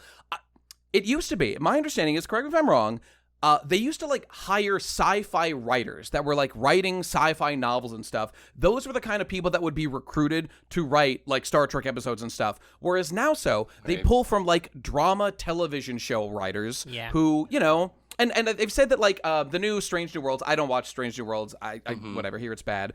They say that they're really inspired by like Buffy the Vampire Slayer and Angel and other, like Joss Whedon projects and stuff. And that's, I like maybe those shows, okay. to be honest, even though Joss Whedon is not whatever. But it's like, think about But it, they're not sci-fi Star Trek. writing. They are not sci-fi Star Trek, writing, though. when you're writing a book, it's dry because you don't have hype moments and aura and soundtracks to carry you. You have the conversations between the people, the text on the page is all you have. Yeah. So it's like, that's just the kind of thing we have. What you do is, it's about like short versus long-term thinking, I think. Star Trek episodes are like 45 minutes long or whatever, and you can take your time. You build to a climax, and normally it's like a good sci-fi premise, you hook it in with something like interesting or like a moral conundrum, or like we have to come up with a creative solution to this. Star Trek is full of those, obviously. That's what you do. You don't just like... you don't need space battles all the time. I don't even like space battles in Star Trek. There's like not one, I think. Even like the biggest space battle that ever happened in Star Trek history is the Battle of Wolf 359. And it's not even on screen. You do not see it at all. Wreckage. You see the wreckage after they get there, and that's fine. It's fine because who gives a fuck? The fights are not the interesting part. Fights. The interesting part is when the captains are talking to each other on the bridge and it's like a fight is about to start. It could start depending on who says what or whatever, you know what I mean? That kind of stuff is going on. And okay, I love seeing the Enterprise get fucked up because, it's a flagship. Sure. It can have shit blow up. It'll get fixed up between episodes. It's fine. They're in the heart of the Federation. That was something I thought was cool about Voyager, which was like, that was like Apollo 13. When their shit got fucked up on Voyager, they had to just make do. And it would have been really cool if like over the course of the series, the ship got more and more like fucked up and they had to like swap out like parts with like makeshift stuff. But they wanted that clean, beautiful Voyager like look, I thought that too. I get that. I get that. It evolved over time. I get that, and I'm not really genuinely complaining. But I did always think that was just a kind of cool premise. Another thing about Voyager, since I don't know when else I'm gonna have a chance to bring this up, is sure. characters. Like I said, I think I mentioned this last time, which is that it definitely grew on me. Like because people always talk shit about that show. Nowadays, I think people are more kind to it, knowing that because they have something else to compare it to. There was a time when Voyager was new Trek. You know what I mean? Not new and new necessarily, but it was the newest show or whatever. And then Enterprise came out, and everyone hated Enterprise, as I'm sure you're well aware. And then people probably softened up on it. Sure did. But I don't know. It definitely came into its own. I remember like Neelix. I was so ready. Like, okay, perfect. Here's a Jar Jar Binks to the show. He can be the part that I hate and sucks, and it'll be fine. And then honestly, in the early seasons, when there was a time when it literally felt like Neelix's only character trait was if someone talked to Kes, he would look jealously at them. You know what I mean? Yeah. But then literally as soon as she left, he like finally. Well, he was getting better before that, but when she left, he had no choice but to become a good character on his own. You know what I mean? He needed to evolve. It's true. And the thing about Neelix is that, sure, he's weird, he can sort of be annoying, he really brings a lot to the table at various points of the story, and this kind of gets to the larger point. Almost every single recurring character on Star Trek, if you give them enough time, almost all of them develop into someone that you like actively like and are invested in because of the nature of the show. You're just given... Eventually, Harry Kim gets a moment, and you're like, oh, dude, that's my boy Harry Kim. He's got to get back home to his mom and dad. Dude, he's such a high performer. He's got to show him that he made something of himself out here in the Delta Quadrant. He's got to get back. I want to see him talk to his parents when he gets back home. Or, or anybody else. And, with Neelix, for example... He's like a fucking war veteran. His entire species was obliterated. You mentioned this in the video, which is funny. He's like the comic relief character, but also when they need to pull out some like the horrors of war story or whatever, or like PTSD type shit. Like there's literally a whole episode where the plot is Neelix is just like, well, I'm gonna kill myself now. See ya. Yeah, he kill himself. I think actually Neelix is the number one scariest recurring character on any Star Trek episode, which is because, and I said this in the episode, in the video or whatever, but Neelix does this thing due to having PTSD or whatever, where he goes from being the cuddly guy to the like, I'm gonna kill myself, and he's like legitimately scary and uncomfortable to watch and because it's such a juxtaposition, and he like yells, which is such a weird clash compared to the role he generally plays. He's like normally the morale officer, and he's like taking care of the little kid, and he's like freaking out. That episode's crazy because he like temporarily dies, and he's like, oh, I'm sure I'll be happy in Talaxian heaven, and then he's like, I didn't say anything. There's nothing. I didn't say anything. He has a whole existential crisis about it. Yeah, it's fucked up, man. But Poor guy. literally, by the end, I really like Neelix. I was like, it's not that I was like, oh, I'm so surprised I like a Star Trek character, but just like, it's like they really do grow on you, especially when they also had 7 fucking seasons of 20 episode seasons of like time to get these characters. You get to the end of the show with these characters, dude. Oh, Neelix is annoying. Excuse me, Neelix was there when when 7 of 9 was like trying to understand something for humanity. Neelix was there when Janeway needed someone to legitimately cheer her up on the Year of Hell, or on that. I really like that episode, The Void, where they're just going through a blank area of space, a great episode, where there's literally nothing they can see in any direction, and everyone goes crazy, and Neelix helps everybody. It's funny because morale officer sounds like a fake job, but he like actually had important shit. These guys need morale more than anyone in the galaxy. It's Voyager. It's fucking Voyager, right? Yeah. Well, dude, Neelix eventually got like Tuvok to like admit that he likes him. So it's like, if you can do that, then it's like, you have to admit, dude, these are all my family. This is the thing that happens when you watch a show. I love every single one of these characters. They're all my best friend. I would die for any of them. Neelix is my boy. All right, he's my Talaxian, and he deserves the best that life can give him because he's been there for us. How am I not going to be there for him or for anybody else on this crew? What's the pilot's name? Tom Paris. You got to get home and redeem yourself, bro. You proved yourself. You proved that you're a good guy. Yeah, you have daddy issues. You have to get home and prove to your dad and have that heartbreaking moment where it's like, he's like, I'm happy to see you again, Tom. And of course he's gonna be fucking happy to see him again. Dude, B'Elanna. B'Elanna never fit in. B'Elanna never fit in, but she's gonna fit in when she got back because she grew. She became the chief. I never knew that part of the Voyager premise, which is that it was a combination of Maquis and Starfleet, because that's actually a really cool thing to do. Because Maquis stuff was interesting. Like Ro Laren was really cool. And it's funny because it's like, I remember being like, it would have been cool if they could have actually got her to be on Deep Space Nine. The actress. They tried. That was the plan, right? Yeah. Right. Yeah. But Kira ended up being her own good character, and I'm glad that she was different in a way. You know what I mean? Because they could do things with her where it was like they weren't like bound by backstory. The fact that Kira was so Bajoran and not connected. I mean, Ro Laren was not a big fan of the Federation or Starfleet, but she still was an officer. But Kira was like, no, this is my planet. I'm not leaving. I've never left. I'd be doing terrorism shit to this day on this planet, and I'm gonna do some more if you get in my way, boy. Yeah, she was great. Love Kira. That was some classic shit too. You would not find that as well. That's not entirely true. But it'll be like maybe terrorists aren't so bad in a post 9/11 type show. You know what I mean? I will say, Deep Space Nine writer. It's all about the context. Exactly. It is all about the context. Deep Space Nine writer Ronald D. Moore was in charge of the Battlestar Galactica reboot in 2004, and that show also had some big post 9/11 energy, and there was like a whole thing where they were like getting occupied by the Cylons, and they were like suicide bombers, and they're like, is it just morally right to have suicide bombers? Like, well, if we're being oppressed by these fucking genocidal robots, whatever. That's also a pretty good show. That didn't have issues, but that's a whole separate thing. But the point is, it's just like, I totally get why like the vibe of the show is different after 9/11 or whatever, but. I'm curious to see how this is going to be reflected in Enterprise. I'm curious because I always just put this show off because everyone was always like, it's not that good. But then people said that about Voyager, and I liked Voyager, so I was like, fuck. I know, dude, they're all good. I'm not going to spoil anything for you, but the end of season 2 into season 3. Come back and ask me about it. Let's confer on how 9/11 related you feel this is. I would love to hear, because I would argue that there's a connection there. But we'll let me know when you get there. I'd love to hear what you think. I'm interested. And being that too, it's like there's so many like interesting things that happen over like the way like Worf got to be on 2 different shows or whatever. So he has like he has so many episodes under his belt. You know what I mean? He like sure does. Maybe more than anyone. Most of anyone. Yeah. Even though he's only on the last like half of Deep Space Nine, which joined season 4, so it's a little more than half. But right about.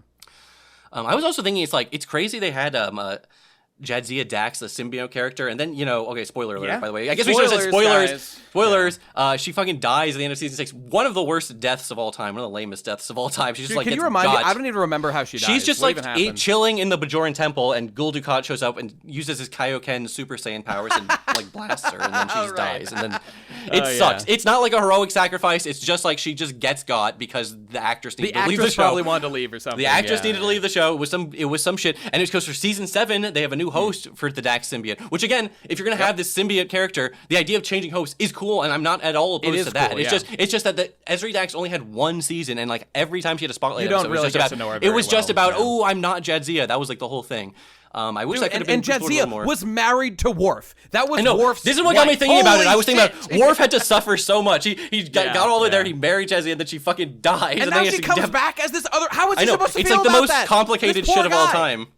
Yeah, Worf has gone through so much bullshit. And then that's why, it's like, I can understand. I don't really even think I saw that many people complaining about his characterization of Picard Season 3, but I can understand why someone would be like, oh, it's a little like, he's the calm monk guy now or whatever. But it's like, dude, Worf has been through so much shit. Just let him, just give him a good ending, you know what I mean? Like, those memes, I heard people talking about the memes for Picard Season 3 that, like, Worf's a pacifist now. Dude, I don't, like, he just literally is not. That just isn't the case. I don't even know where I like the idea of a Worf who is more, he will do violence. He's more calm, but he'll do what he has to do. Yeah, more calm, yeah. I didn't have a problem with Worf specifically. There were too many other problems to be like, oh, I'm so worried about what they're doing with Worf. My number one favorite white pill from the, there were a lot, but my favorite thing was, you remember Raffi, the lady who, like, she was, like, grilling Picard about, like, having a good life when hers, she was just, like, the grievance character. One of the grievance characters on a planet that is supposed to have solved all material want. This doesn't even make sense, but whatever, where everything's gritty and okay, fine. But she shows up in season 3 and is like, I'm still a drug addict. Oh, I don't see my kids. My family's totally destroyed and my life sucks. Please let me buy more drugs. And then the fucking rug pull that actually she's fucking clean and sober, baby. And she's a secret agent for Starfleet trying to form her family again and save her daughter. Holy shit, that was awesome. When I first saw her, I did not think they were going to do it. It was the ultimate fuck you to the original character arc. We're saving her. We're making her like a good person now. Holy white pill. It was Kino. It's funny how what they did for the because for season 3 they really wanted to focus on the the TNG cast members, so they really sidelined some of those like Picard original members, and rightfully so, I should say. Rightfully so. It's very funny how much like some of them just got like shoved in a fridge and you never see them or hear them again. It's like in the first season or 2 seasons, like that girl, that twin girl who was like a replicant or whatever, and then like the whole thing was about saving that was it's just so important, and then just like she's not at all relevant at all in season 3, and I was like, guess they perfect. figured it out. I guess they solved it, dude. I don't even know what the reveal was. I think she's like sort of Data's daughter or something. There's like some bullshit like that. I don't know. I did respect how much season 3 Picard was like, we can't literally ignore everything that happened in season 1 and 2, but we can fucking do our best to try. Okay, dude. Here's a question for you. Star Trek. What else? What's another? Star Wars. Whatever. Who is going to be the first series that is going to say everything we did up to this point was a huge fucking mistake? We are doing will it be Doctor Who, perhaps? Maybe, Doctor Who is also in dire straits. Dude, so many of these science fiction these seasons and making our new thing when's it gonna happen? Has it happened yet? I don't think Star Trek, Star Wars, and Doctor Who are all in like dire straits right now. Like the literal future of the franchise for some of these franchises is up in the air. I will say, I don't know exactly if this counts as what you're saying, because it's sort of a slightly different situation, but if you've ever heard of the web series Red versus Blue, that was like Halo guys. There was a point, this show went on for so much longer than I watched. There was like season 13, season 14, season 15, season 16, season 17. Some of those people really, really did not like those some of the later seasons. So when the final season / movie thing came out, it was revealed that like the last 2 seasons were all just like a hypothetical calculation Church was doing in his mind. And like none of that actually happened. That was just a potential timeline that could have happened. And now here's what's really happening. So it's like, you can do it. People have full on retcon seasons out of existence or whatever. I think like some soap operas have done that. They reveal the entire season was a dream. It's just a dream. Like I mean, how that's like the classic. It's just a dream. Noni, were you saying one? No, it's a meme. It's a meme. I mean, here is the thing with Doctor Who specifically. It's so long and it's so like each Doctor series quality wise is so like all off the fucking map. So ups and downs. Yeah, so like the last two Doctor Who's I think were not that good, but like, they're probably just gonna make a new one. There is no series more capable of rebooting and reinventing itself than Doctor Who. It's literally baked into the fact that the main character can change his entire form and gender and race and anything. He can be a new actor, basically, which is so funny. But see, they did the ultimate thing. This is I've never watched a single episode of Doctor Who in my life, but my understanding is that they did like once they had like girl Doctor Who or whatever, they were like. There's some episode that everybody always quotes, like, in this episode, it's revealed that the true original Doctor was, like, a stunning black woman or something like that. They're like, yes, we did it. We have the original Dr. Chuds. Suck on it. It was, like, something like that, which is hilarious because, like, in real world, we all know that, no, it's very much a white man that was the original Doctor, actually, and everything else is... Hey. No? Am I wrong? I'm about to fight you on the law, Nate. I'm so sorry. Okay, do it. It gets retconned all the time. We see the original Doctor like 7 different times. Like this is that. No, he's not. And then a 7. Nope, he's not. It happens like every other time, and it's always. Guess what, Nate? Okay. It's always dramatically related to the current one. The current one doubt. we're doing is the most specialist, most related one always. Every single time. Yes. So, Well, that's a great way to write. Everything you're doing right now matters. Everything else that happened obviously doesn't matter at all. Yeah, that's continuity for you, folks. But, I would say this. I get, like, the point about, Star Wars, Star Trek, all these... Noni, why won't you let me be mad at woke, Noni? Why won't you let me do it? Please, let me seethe. Let me be mad. I crave anger. You can be mad at woke, Nate. I will forever support it. Thank you. All day, Thank you. every day. I appreciate that. It's specifically... I just want to give credence to Doctor Who specifically for being so inconsistent about its quality. It's actually crazy. Like, it is... Doctor Who is one of the only... It's older than Star Trek, which is kind of saying a lot. Yeah. Is it good? Is Doctor Who good? Some of them are good. I've actually not seen that much Doctor Who. There's like certain like it's not like an anthology exactly, but like there's certain episodes. Like everyone will say Blink is a great episode. Blink is a very good episode. There's like good episodes.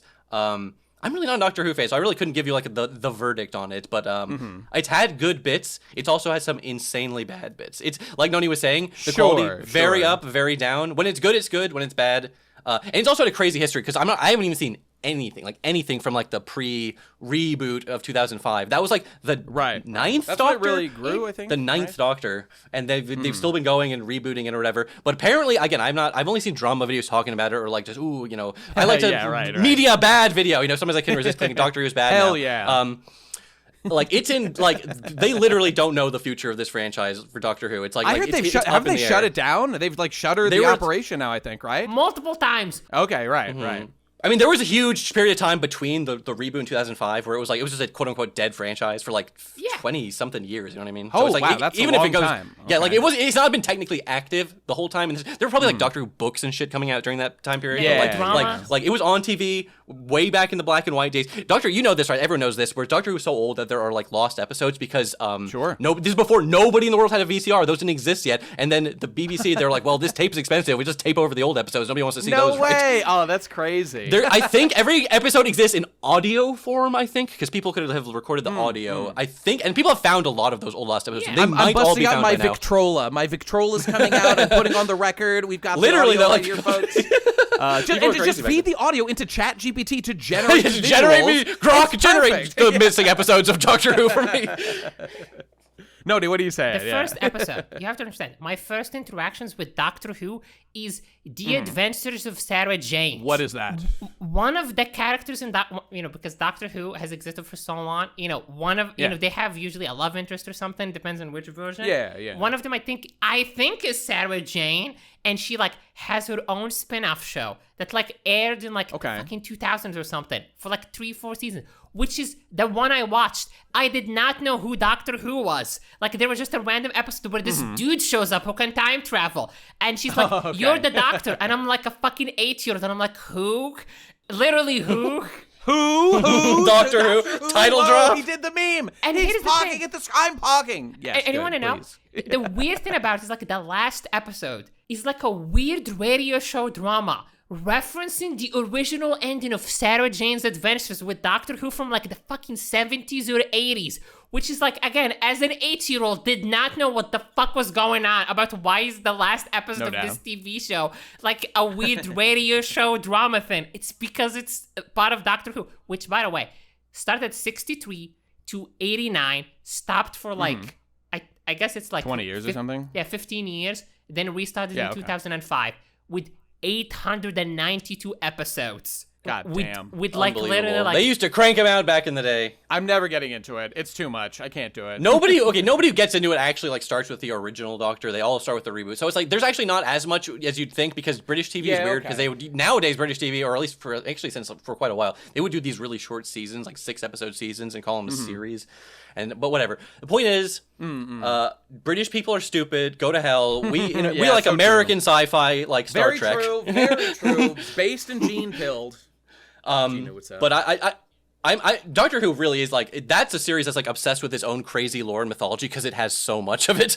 Well, okay. Obviously, we need the next Doctor to be the most woke of all time. So let's brainstorm real quick. Okay, I'm thinking physically disabled, deaf, blind also probably, and I'm thinking they don't have their torso from below the torso is gone. They simply are an upper body. They have no lower. I think you actually are going at this the wrong way, Nate. I think they've done Woman Doctor, they've done Black Doctor, and the ratings are down. I think Nigel Farage is going to get an office. Ripped Doctor, huge white man. We need Chud Doctor. We need Chud Doctor who's like a chav, like, oi, let's go beat up a couple packies.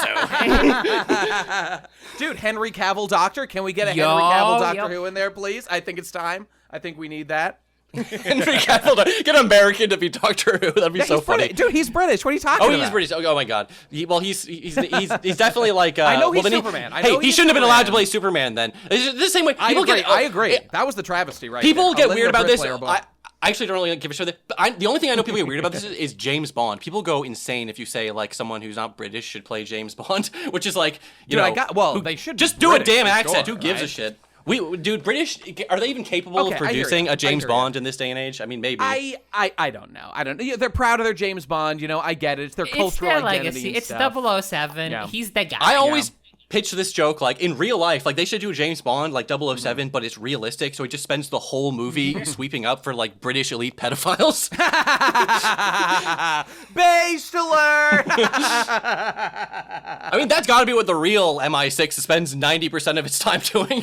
I would imagine. I want a scene where it's like that one movie I saw. I don't know, but he's like a sniper. So it's just a movie. It's like an avant-garde film of him spending an entire week in like a penthouse, like empty apartment, waiting for his target to walk across his sniper bead, which is going to happen like at one point someday in like the next month of some time. So he just is there with a gun pointed for like 6 weeks. That would be the good. That would be the good version of the Hitman movie, not whatever bullshit they actually put into theaters. David Fincher made that movie called The Killer. That was That's the one. That's the one I saw. Yeah, that was good. That movie's hilarious. Yeah, the first like 15 minutes is him like talking about how I'm a professional assassin. I don't make mistakes. And then it's 15 minutes of him setting it up, and then he finally has a sniper shot like trained across, and he fucking misses. And he fucks it up, dude. I love it's very Michael funny. Fassbender. He's like one of my favorite actors out there. Yeah, he's really good. He's doing a whole like chud run right now in the films. Like he was he's the Lawrence of Arabia in Prometheus, David or whatever. That was like the best character ever. I really love David and stuff. But now he's like, I'm gonna be the action guy. I think he's been in like 1 or 2 movies like that. I don't know. I just he needs to go back into intellectual stuff. He's like a classy Brit that needs to be lecturing me about like the nature of reality and his favorite like Wagner opera or whatever it is. That's what he was born to do. I definitely became aware of this guy from playing fucking Magneto or whatever in those X-Men prequels. He's good in those, I will say. Yo, let's go. You know what I do to some level, and I think this is vastly related to Star Trek.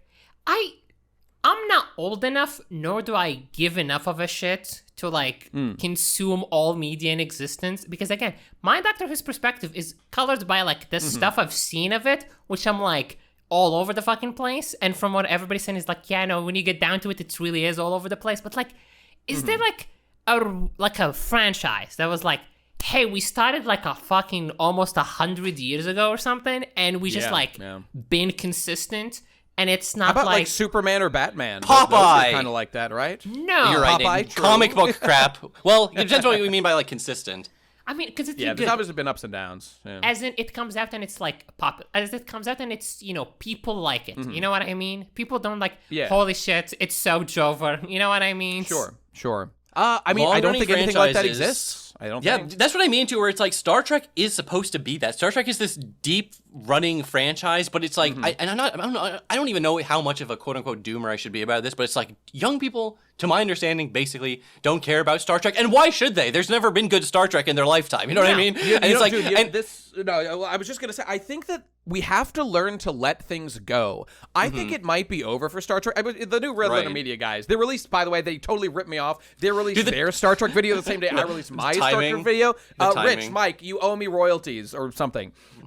It might be over for Star Trek, and maybe that's fine, because maybe we need the next thing. The more older I get, I'm so in favor of the more I agree with that, where it's like, sometimes it's like, well, of course, the real motivation is Star Trek is a marketable, recognizable IP that makes money. Therefore, that will be. But I agree with you in theory. And in my mind, it's like, but you can. There's already so much good Star Trek. It's like just go back and watch it. And like literally by the time you're done watching TNG, Deep Space Nine, Voyager, to me, I'd be like, by the time I'm done with Voyager, I'm ready to watch fucking TNG again. But I actually did want to branch out and watch Enterprise and the original series. The point is, I want to. Sometimes you hear from kids, though, it's like, oh, I can't watch those like old shows. I'm like, the original series isn't that old. Yeah, it's from the 60s. So they're like, no. I mean TNG. That's old to me. I know, right? And I'm like, no, you can't say that. Dude, it's not. I swear to Christ, they're really not that bad. It's really a smooth watch of most of these episodes. Even the season 1 of TNG that everyone says, it's not. It's actually fine and good. And you should watch it. Nate, we gotta be real. We gotta be real, Nate. Before this episode, I asked you, hey, Nate, what should I watch? And you were like, well, you could skip season 1 and like maybe. I only said that because we had a specific conversation that you're leaving out the context of, Noni. I noticed it made me look like a beanie, like a bad man. It's like, if you're the kind of person that will not watch the whole show, then what do you watch? Yes, in that context, it's better to skip season 1 than to get filtered by season 1. But if you have the chutzpah to watch it, you will appreciate the whole show more. And there's like callbacks and throws, and there's like a few good episodes in season 1. You know what I mean? There absolutely are. Farpoint is kind of a weird pilot, but it's not like bad in and of itself. I like the space jellyfish. Sure, it's weird, and the jellyfish thing is not that good. I'm just trying to put myself in the perspective of someone who's never seen TNG before. What would they think watching Farpoint or whatever? And it's like but like you said, the beauty of Star Trek is like you really don't need to start from season 1. Like just any good episode. Now you should. Ideally, you should. But I agree with you. I always wondered why I don't have enough rage against the reboots, against the remakes, against the unlike me. I guess the woke propaganda, etc. I've always wondered about that, and like I'm trying to find the formative experience, which is so there's a cool video game franchise called Devil May Cry, okay, and then they made DMC Devil May Cry, a nightmare, truly like concocted. One of the most loathed remakes of all time. Yes. It really feels no doubt. And it didn't kill Devil May Cry. And I'm like, that's true. People thought it did, though. That's what people were mad at it the most. But now the 5's out, you're totally right. People are not as hard on that game. And me personally, no franchise has died in my lifetime. Every franchise has been like, yep, and this is the one. This is so Jover, bros. Wrap it up. And I'm like, it makes too much money and it has brand recognition. It will show up again. And it will, it's a dice roll. Is it going to be good? But it's not. No franchise has died in my lifetime, I guess. But Noni, go ahead. I understand what you're saying. You're not wrong. The thing that your analysis is missing is that there are fates much, much worse than death. There are things, a puppeting, a flesh skin situation. I would argue it is way worse to see something that you love take on a shape that is anathema to what it once was and be puppeted and fuck itself up and betray its original values and all these things of which, I guess we should be almost to varying degrees. Yeah. Grateful that New Trek is so horrible because at least there's not like a huge amount of New Trek fans that like warping the identity of Trek. Unironically kind of true. It's better than it's worse. I was arguing with somebody in one of my servers the other day who was saying that like he likes or rather he is deeply upset with the Final Fantasy VII remake situation because he thinks if they were going to change stuff you should have changed way more. No, same. Like Tifa dies or something. They did. Okay, see what you mean. They did change a lot. One advantage of that would be it would be clearer that it is not the original, that it Not a is replacement. different, and that would be very clear. Whereas now there is a sort of lukewarm thing that sucks, where people are like confused as to whether it's a sequel or a remake or whatever. So that's I thought a real for thing, sure and that they were sucks. doing that. I thought they were doing that, and they were going to subvert everyone's expectations and not kill Aerith. I thought for sure that's what they were going to do. Well, but then they first didn't. of all, it's kind of an open question. The story needs to end, honestly, in order to clear this shit True. up. True. Because she's kind Yeah, of that's in actually Schrodinger's crazy. death right now. What the hell is the third one called? They announced it not that long ago, right? Revelations. Starts with an R, folks. The fact that you can't remember says it all, right? I think. I'll never forget the first one is called FF7 Remake, which is crazy because it's like that's almost like they're saying the quiet part out loud. You're not supposed to put remake in the fucking title, but like it's literally the title of the game is a Final Fantasy VII remake. But I get it though. That's on purpose because that's why I thought, oh, they're doing a thing where it's actually going to be like some fucking stupid bullshit Evangelion rebuild shit where it's like, oh, maybe secretly in the future, blah blah blah, that crap. But whatever. I mean that Rebirth, is what's happening. That is what's happening. Right. That is what's happening. We have the janitors, right? Those Those black hooded Kingdom Hearts janitors the time trying to jannies, correct the timeline. Jannies are in full force. Yep.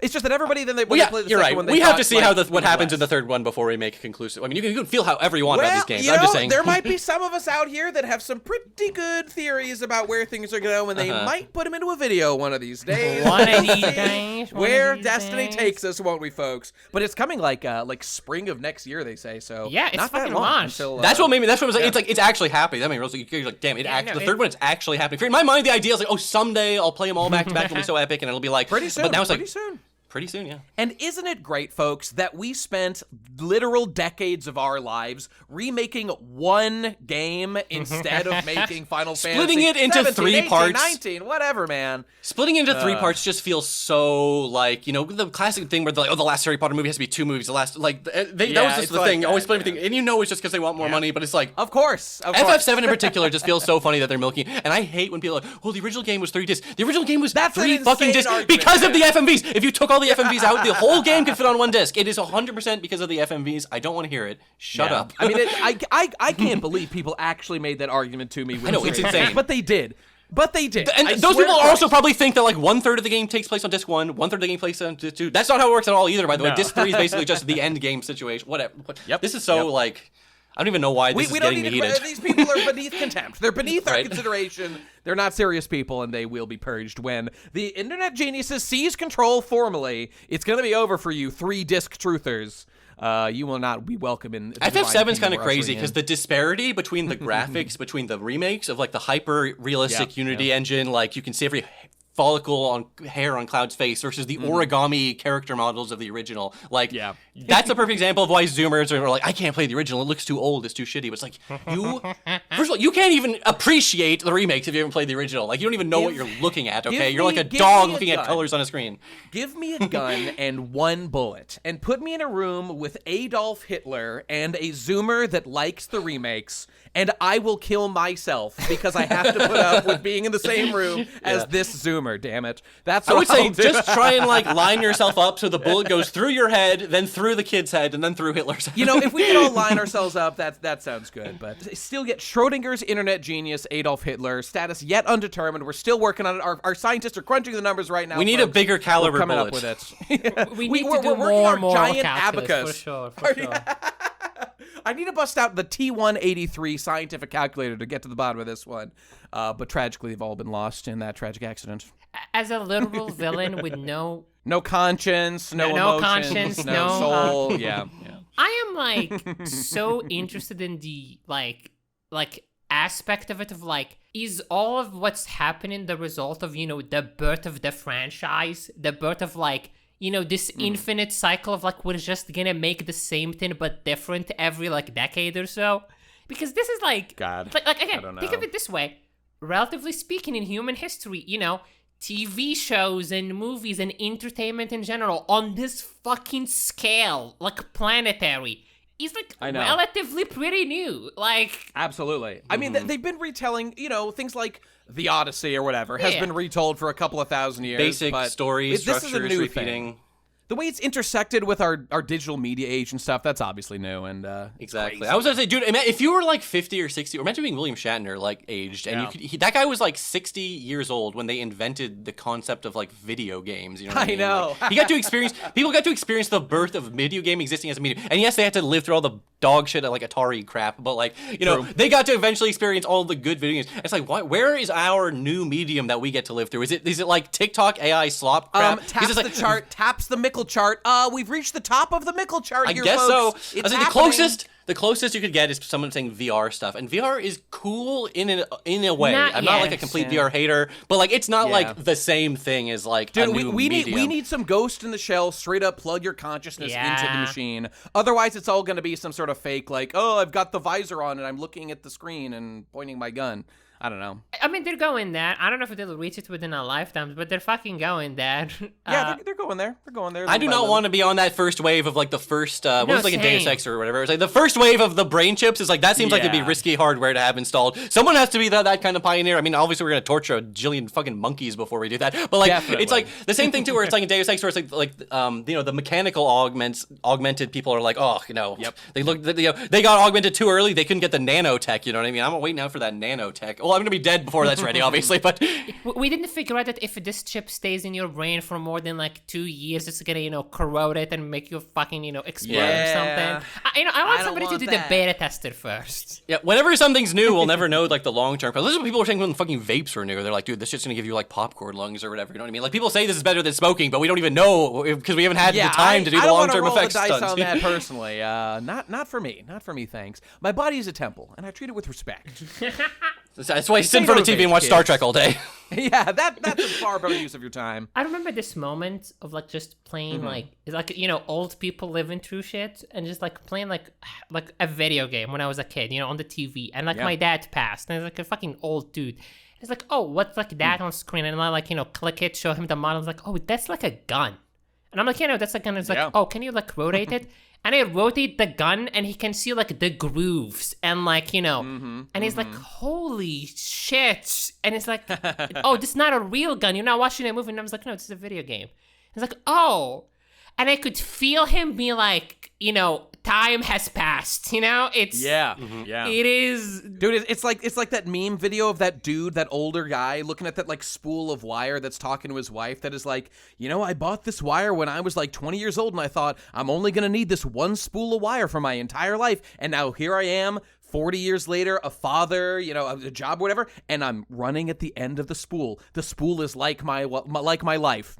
And his bitch wife is like, anyway, get back to changing the oil. I need to drive my car into town. And he's like having an existential crisis. Oh, my bitch wife. Let me tell you, folks. She didn't understand the spool of wire. It's a metaphor. He's having a moment here, Stacy. Please be nice to him. I mean, it always goes back to that one guy they interviewed who's like, who lived through, I think, like World War I, World War II, landing on the moon, and all of this shit, and, the internet and all of that, and it's like, oh, yeah, so, like, what do you think of it? And it's like, well, at some point, you, like, stop caring, but not in a cynical way, but, like, it's the new kids' problem, I'm not gonna be around to deal with this. I wish them luck or whatever, but to me, the most impactful thing was that, oh, they built a bridge.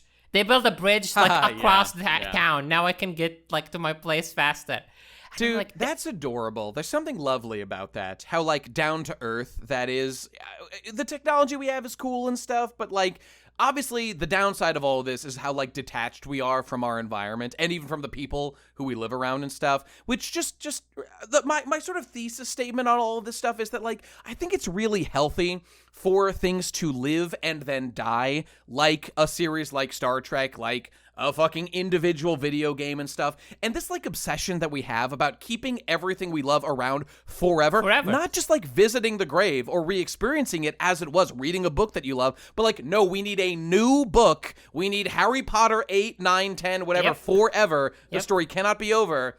Because that would make me sad, and they will sell it to you. People will sell you these fantasies as sure as the crack dealer will sell you drugs down on the corner. But maybe this isn't what life is supposed to be about. I watched recently a silly lecture by, some evil man, called Ben Saint. Never heard of him.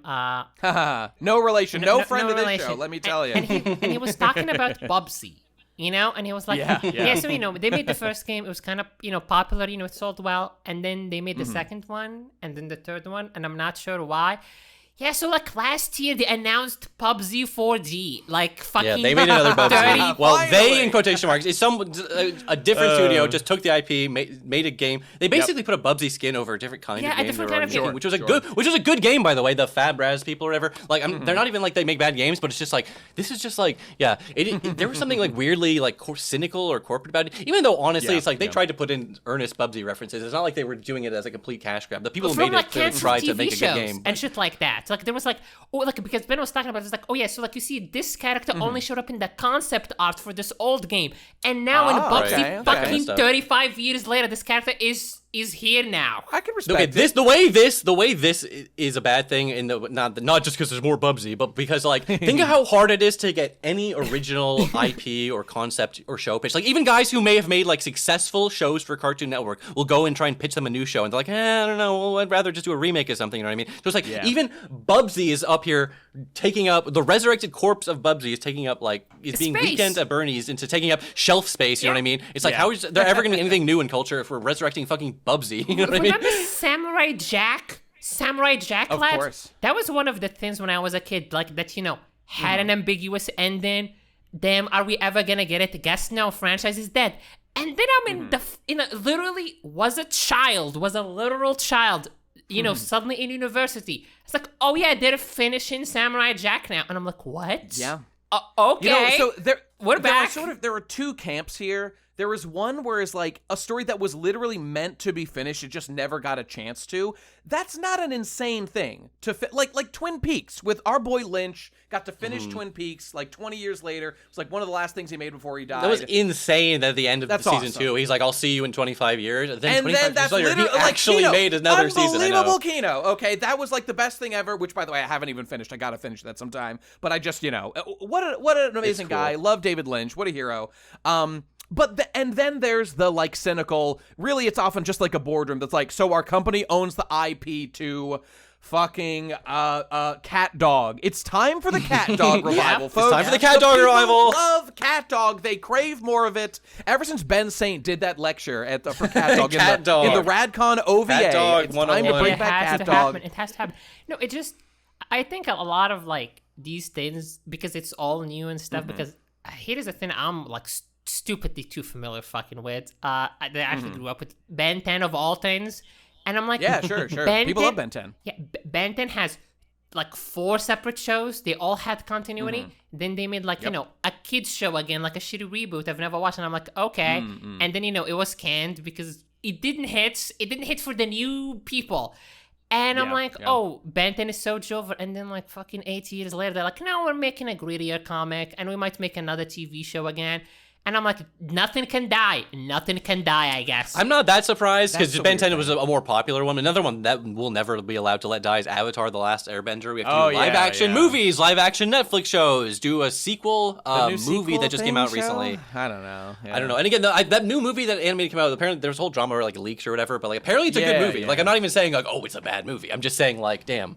It's just damn, like, but you know, what's happening here? You know what's happening here? We're living in the real life Dark Souls. Nothing dies. Nothing goes away. Everything just hollows slowly. We have over to choose time. We have to choose the Age of Dark ending. We have to stop relinking the fire and stop rebooting. Shut it down, boys. Which means return to Monkey. We're returning to Monkey right now. The Genius Council have decided it's the only way forward. We have to do it starting right now. I just want to say that, like, you know, sometimes it feels like I'm defending these fucking corporations too much, or these literal big bad corporate media. Big corporate Noni here. He loves the slop. I love the slop. It up. And I'm just like, I can't find it in my heart to give a shit, because I'm like, this is bad, then they're either gonna make something good or they're gonna make something bad again, and then eventually they're gonna roll enough dice rolls to make something good eventually. Okay, you know what? That's not an insane theory, but Noni, let me destroy my entire ability to succeed online or the YouTube or whatever. it's obviously true that a lot of the like hatred of like new media and stuff is excessively played up and is shallow and is, you know, stupid and is done to rage bait and get attention on YouTube. And it, like, you know what, guys? I think some of that might just be done for money. I think it's possible. That's true. I would never engage in it personally. That's for damn sure, but some might.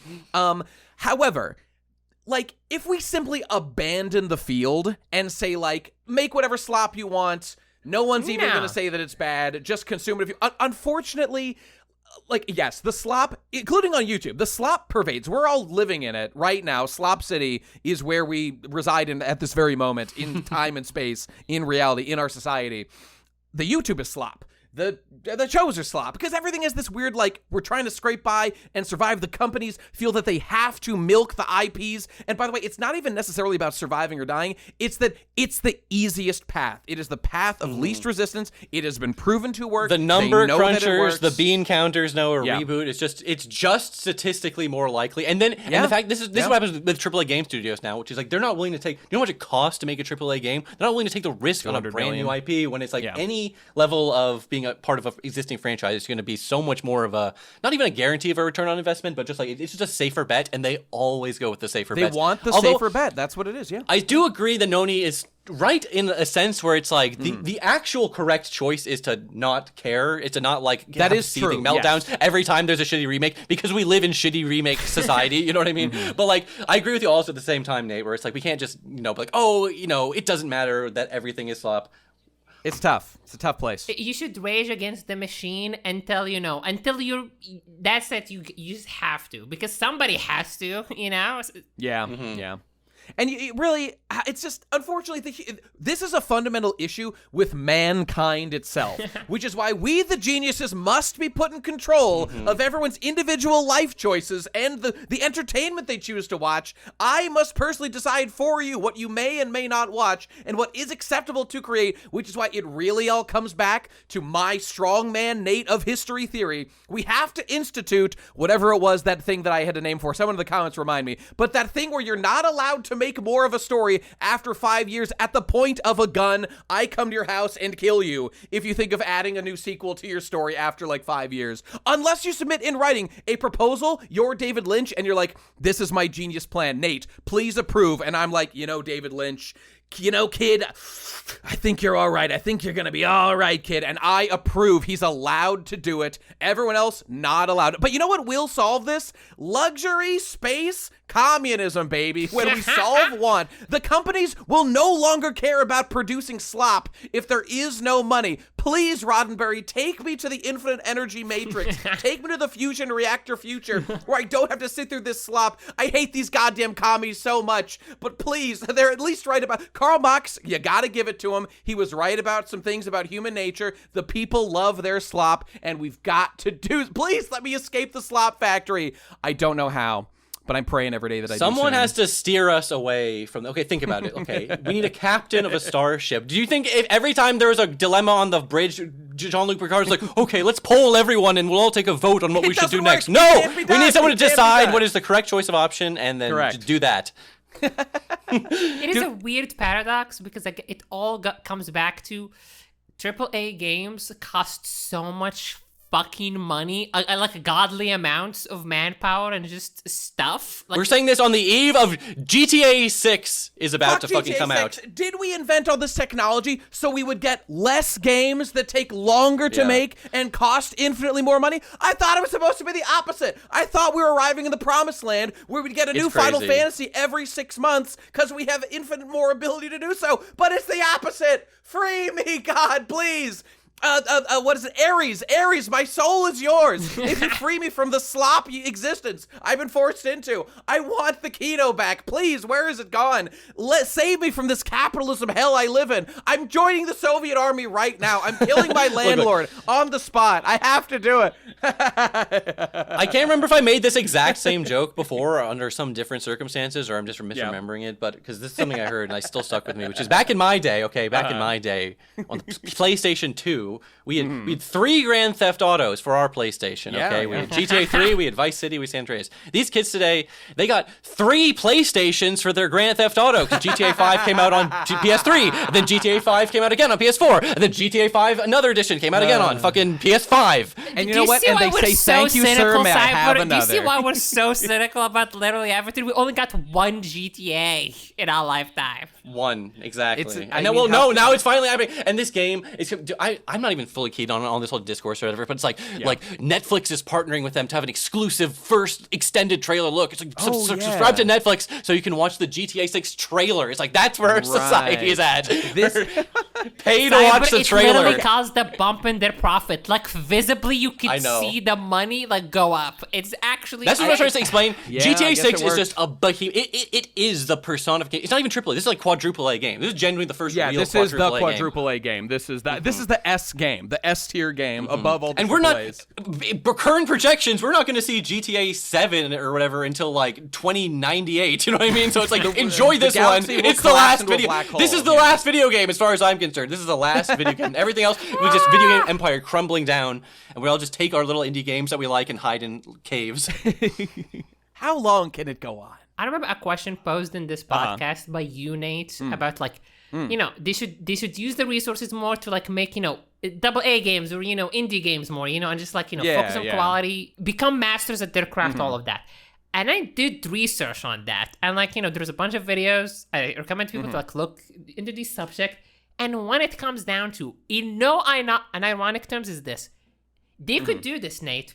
It's just, they would make at best a couple $1 million, which is not the goal. Which is not the goal. Yeah. It's like, I am willing to if you're an indie game developer, getting a couple $1 million is like, that's amazing. That's I'm a crazy, guy, I just got a couple $1 million. But when you're a corporation, a couple $1 million doesn't mean shit to you, okay? You only want the GTA 6, like GTA 5, GTA 4 and GTA 5 were the biggest media launches of all time. Like, not just like beat any box office, beat anything. The biggest media launches, period, because games cost so much fucking money. And this game could have cost, I'm surprised, if it, not to even normalize $80 games being normal, but like, I'm surprised they didn't just say base edition of GTA 6 is $100 because they could have just done that. People would have paid for it. Maybe they still will. The deluxe edition is, well, it's like whatever. This is gonna be like the original edition or some weird shit. No, but like, you know, the people I watched like put it, you know, succinct, and we're like, here's the thing: in any other, you know, business, doubling your fucking profits is crazy. But put in like, oh, I'm gonna put $1 million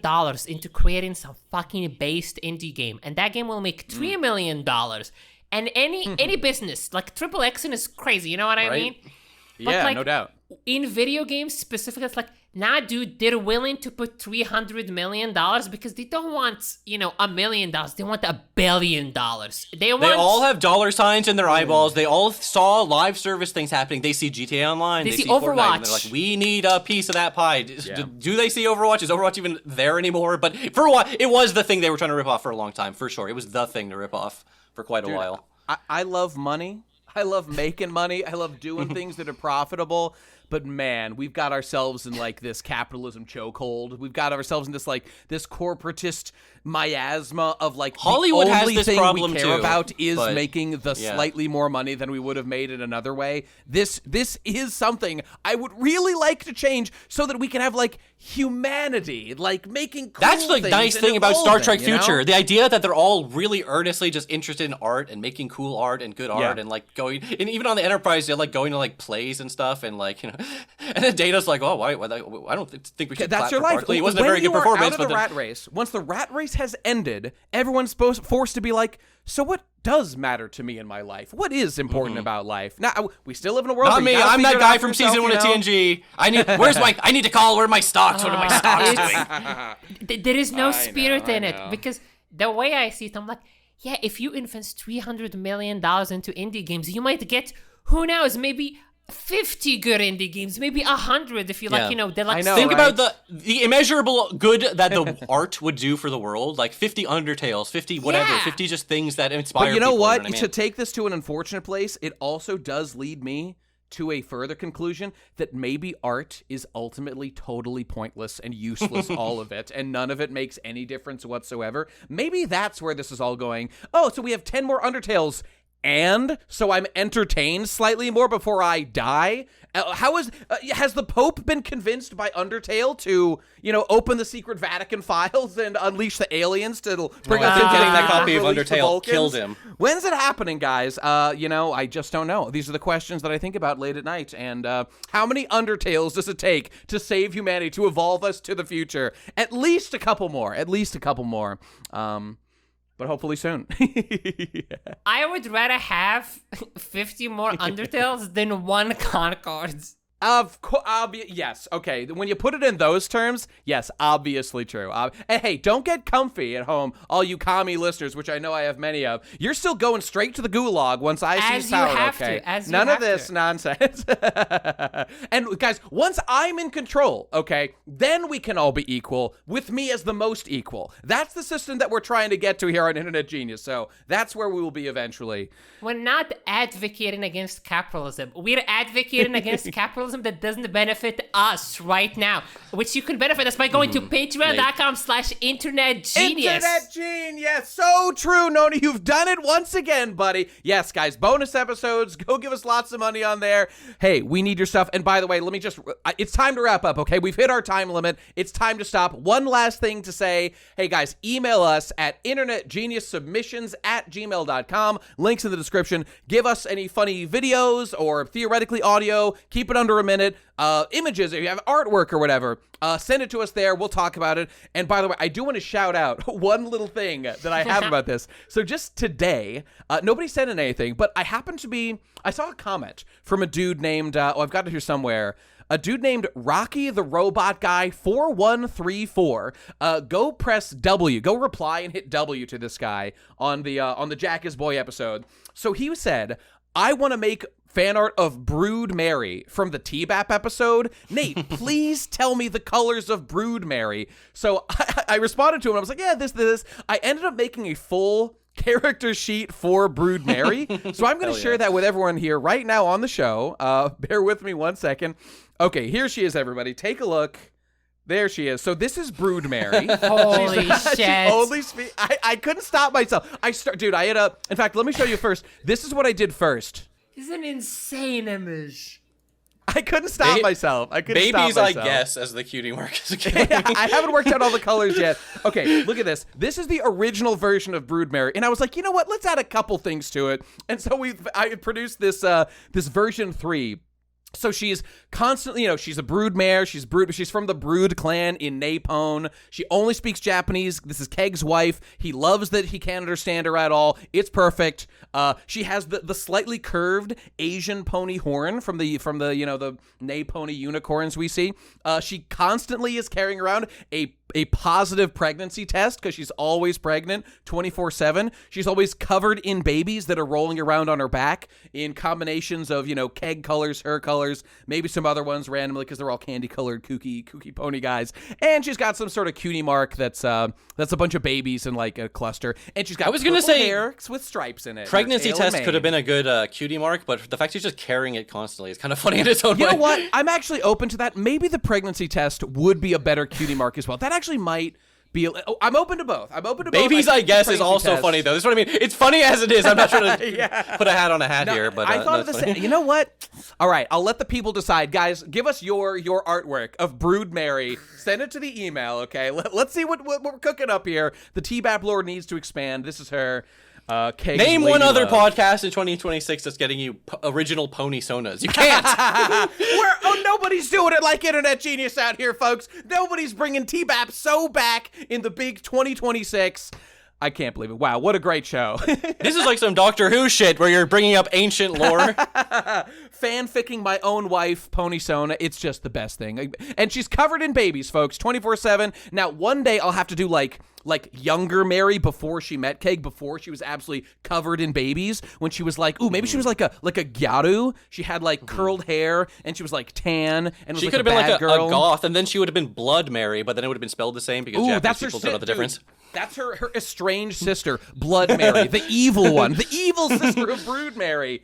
Yeah, see, man, damn, the lore just keeps expanding. Wait, no, BROODMARY's a classy lady. She wouldn't be like a Gyatto. Okay, she could be like a little bit of a Gyatto. I'll leave it up to all of you to figure out, okay? Go have fun with that. Meanwhile, we're done, folks. We're at the end of the episode. We did it. I feel like we even barely even talked about Star Trek. We could have talked to someone. We could have spent the whole time talking about Star Trek, and I would have had fun, but I also enjoyed ranting about fucking AAA games and doomering about fucking the state of the world in Doctor Who. That's what the people want anyway. Nobody wants to click an episode and have us just talk about Star Trek the whole time, unless they were. They've got a whole 7-hour lecture to hear. Exactly. That's exactly. If you really genuinely don't have enough of a Star Trek fix, boy, does Nate have the video for you. Extremely true. All right, folks. Thanks for listening. Hey, go to the Patreon. Capitalism rules, folks. I love making money. Please give it to me. Satisfy my material conditions. Okay, I'm stepping on my picture of Karl Marx on the ground in front of me right now. Cringe. Lenin, no thanks. Why do you have so many pictures of Karl Marx? Just to step on him? Just to step on. There's like a thing. There's like a Japanese thing called like they would do that on the Christ thing. They made him step on yeah. Jesus Christ's face. Yeah. That was in an episode of Samurai Champloo, which is the only reason I know that. I was making sure people don't think I actually know any actual Japanese history, only from anime. All you need to know is from anime, folks. Just like all you need to know about ponies is from T-BAP lore. So there you go. You've got all you need. All right. Thanks for listening, everybody. We'll see you next week with another possibly similar episode like this. Thanks for stopping by. We'll see you then. Bye. Goodbye. Say goodbye, folks. Bye. Sayonara. Work sucks. Food's cold. No sleep. Getting old. Maybe it's time to figure it out. Think it up. What life's about. I need internet genius, bringing all the best ideas. Certified right boys all the time. If you want the correct opinion, here's mine. Internet genius, where the politics are serious. Do we have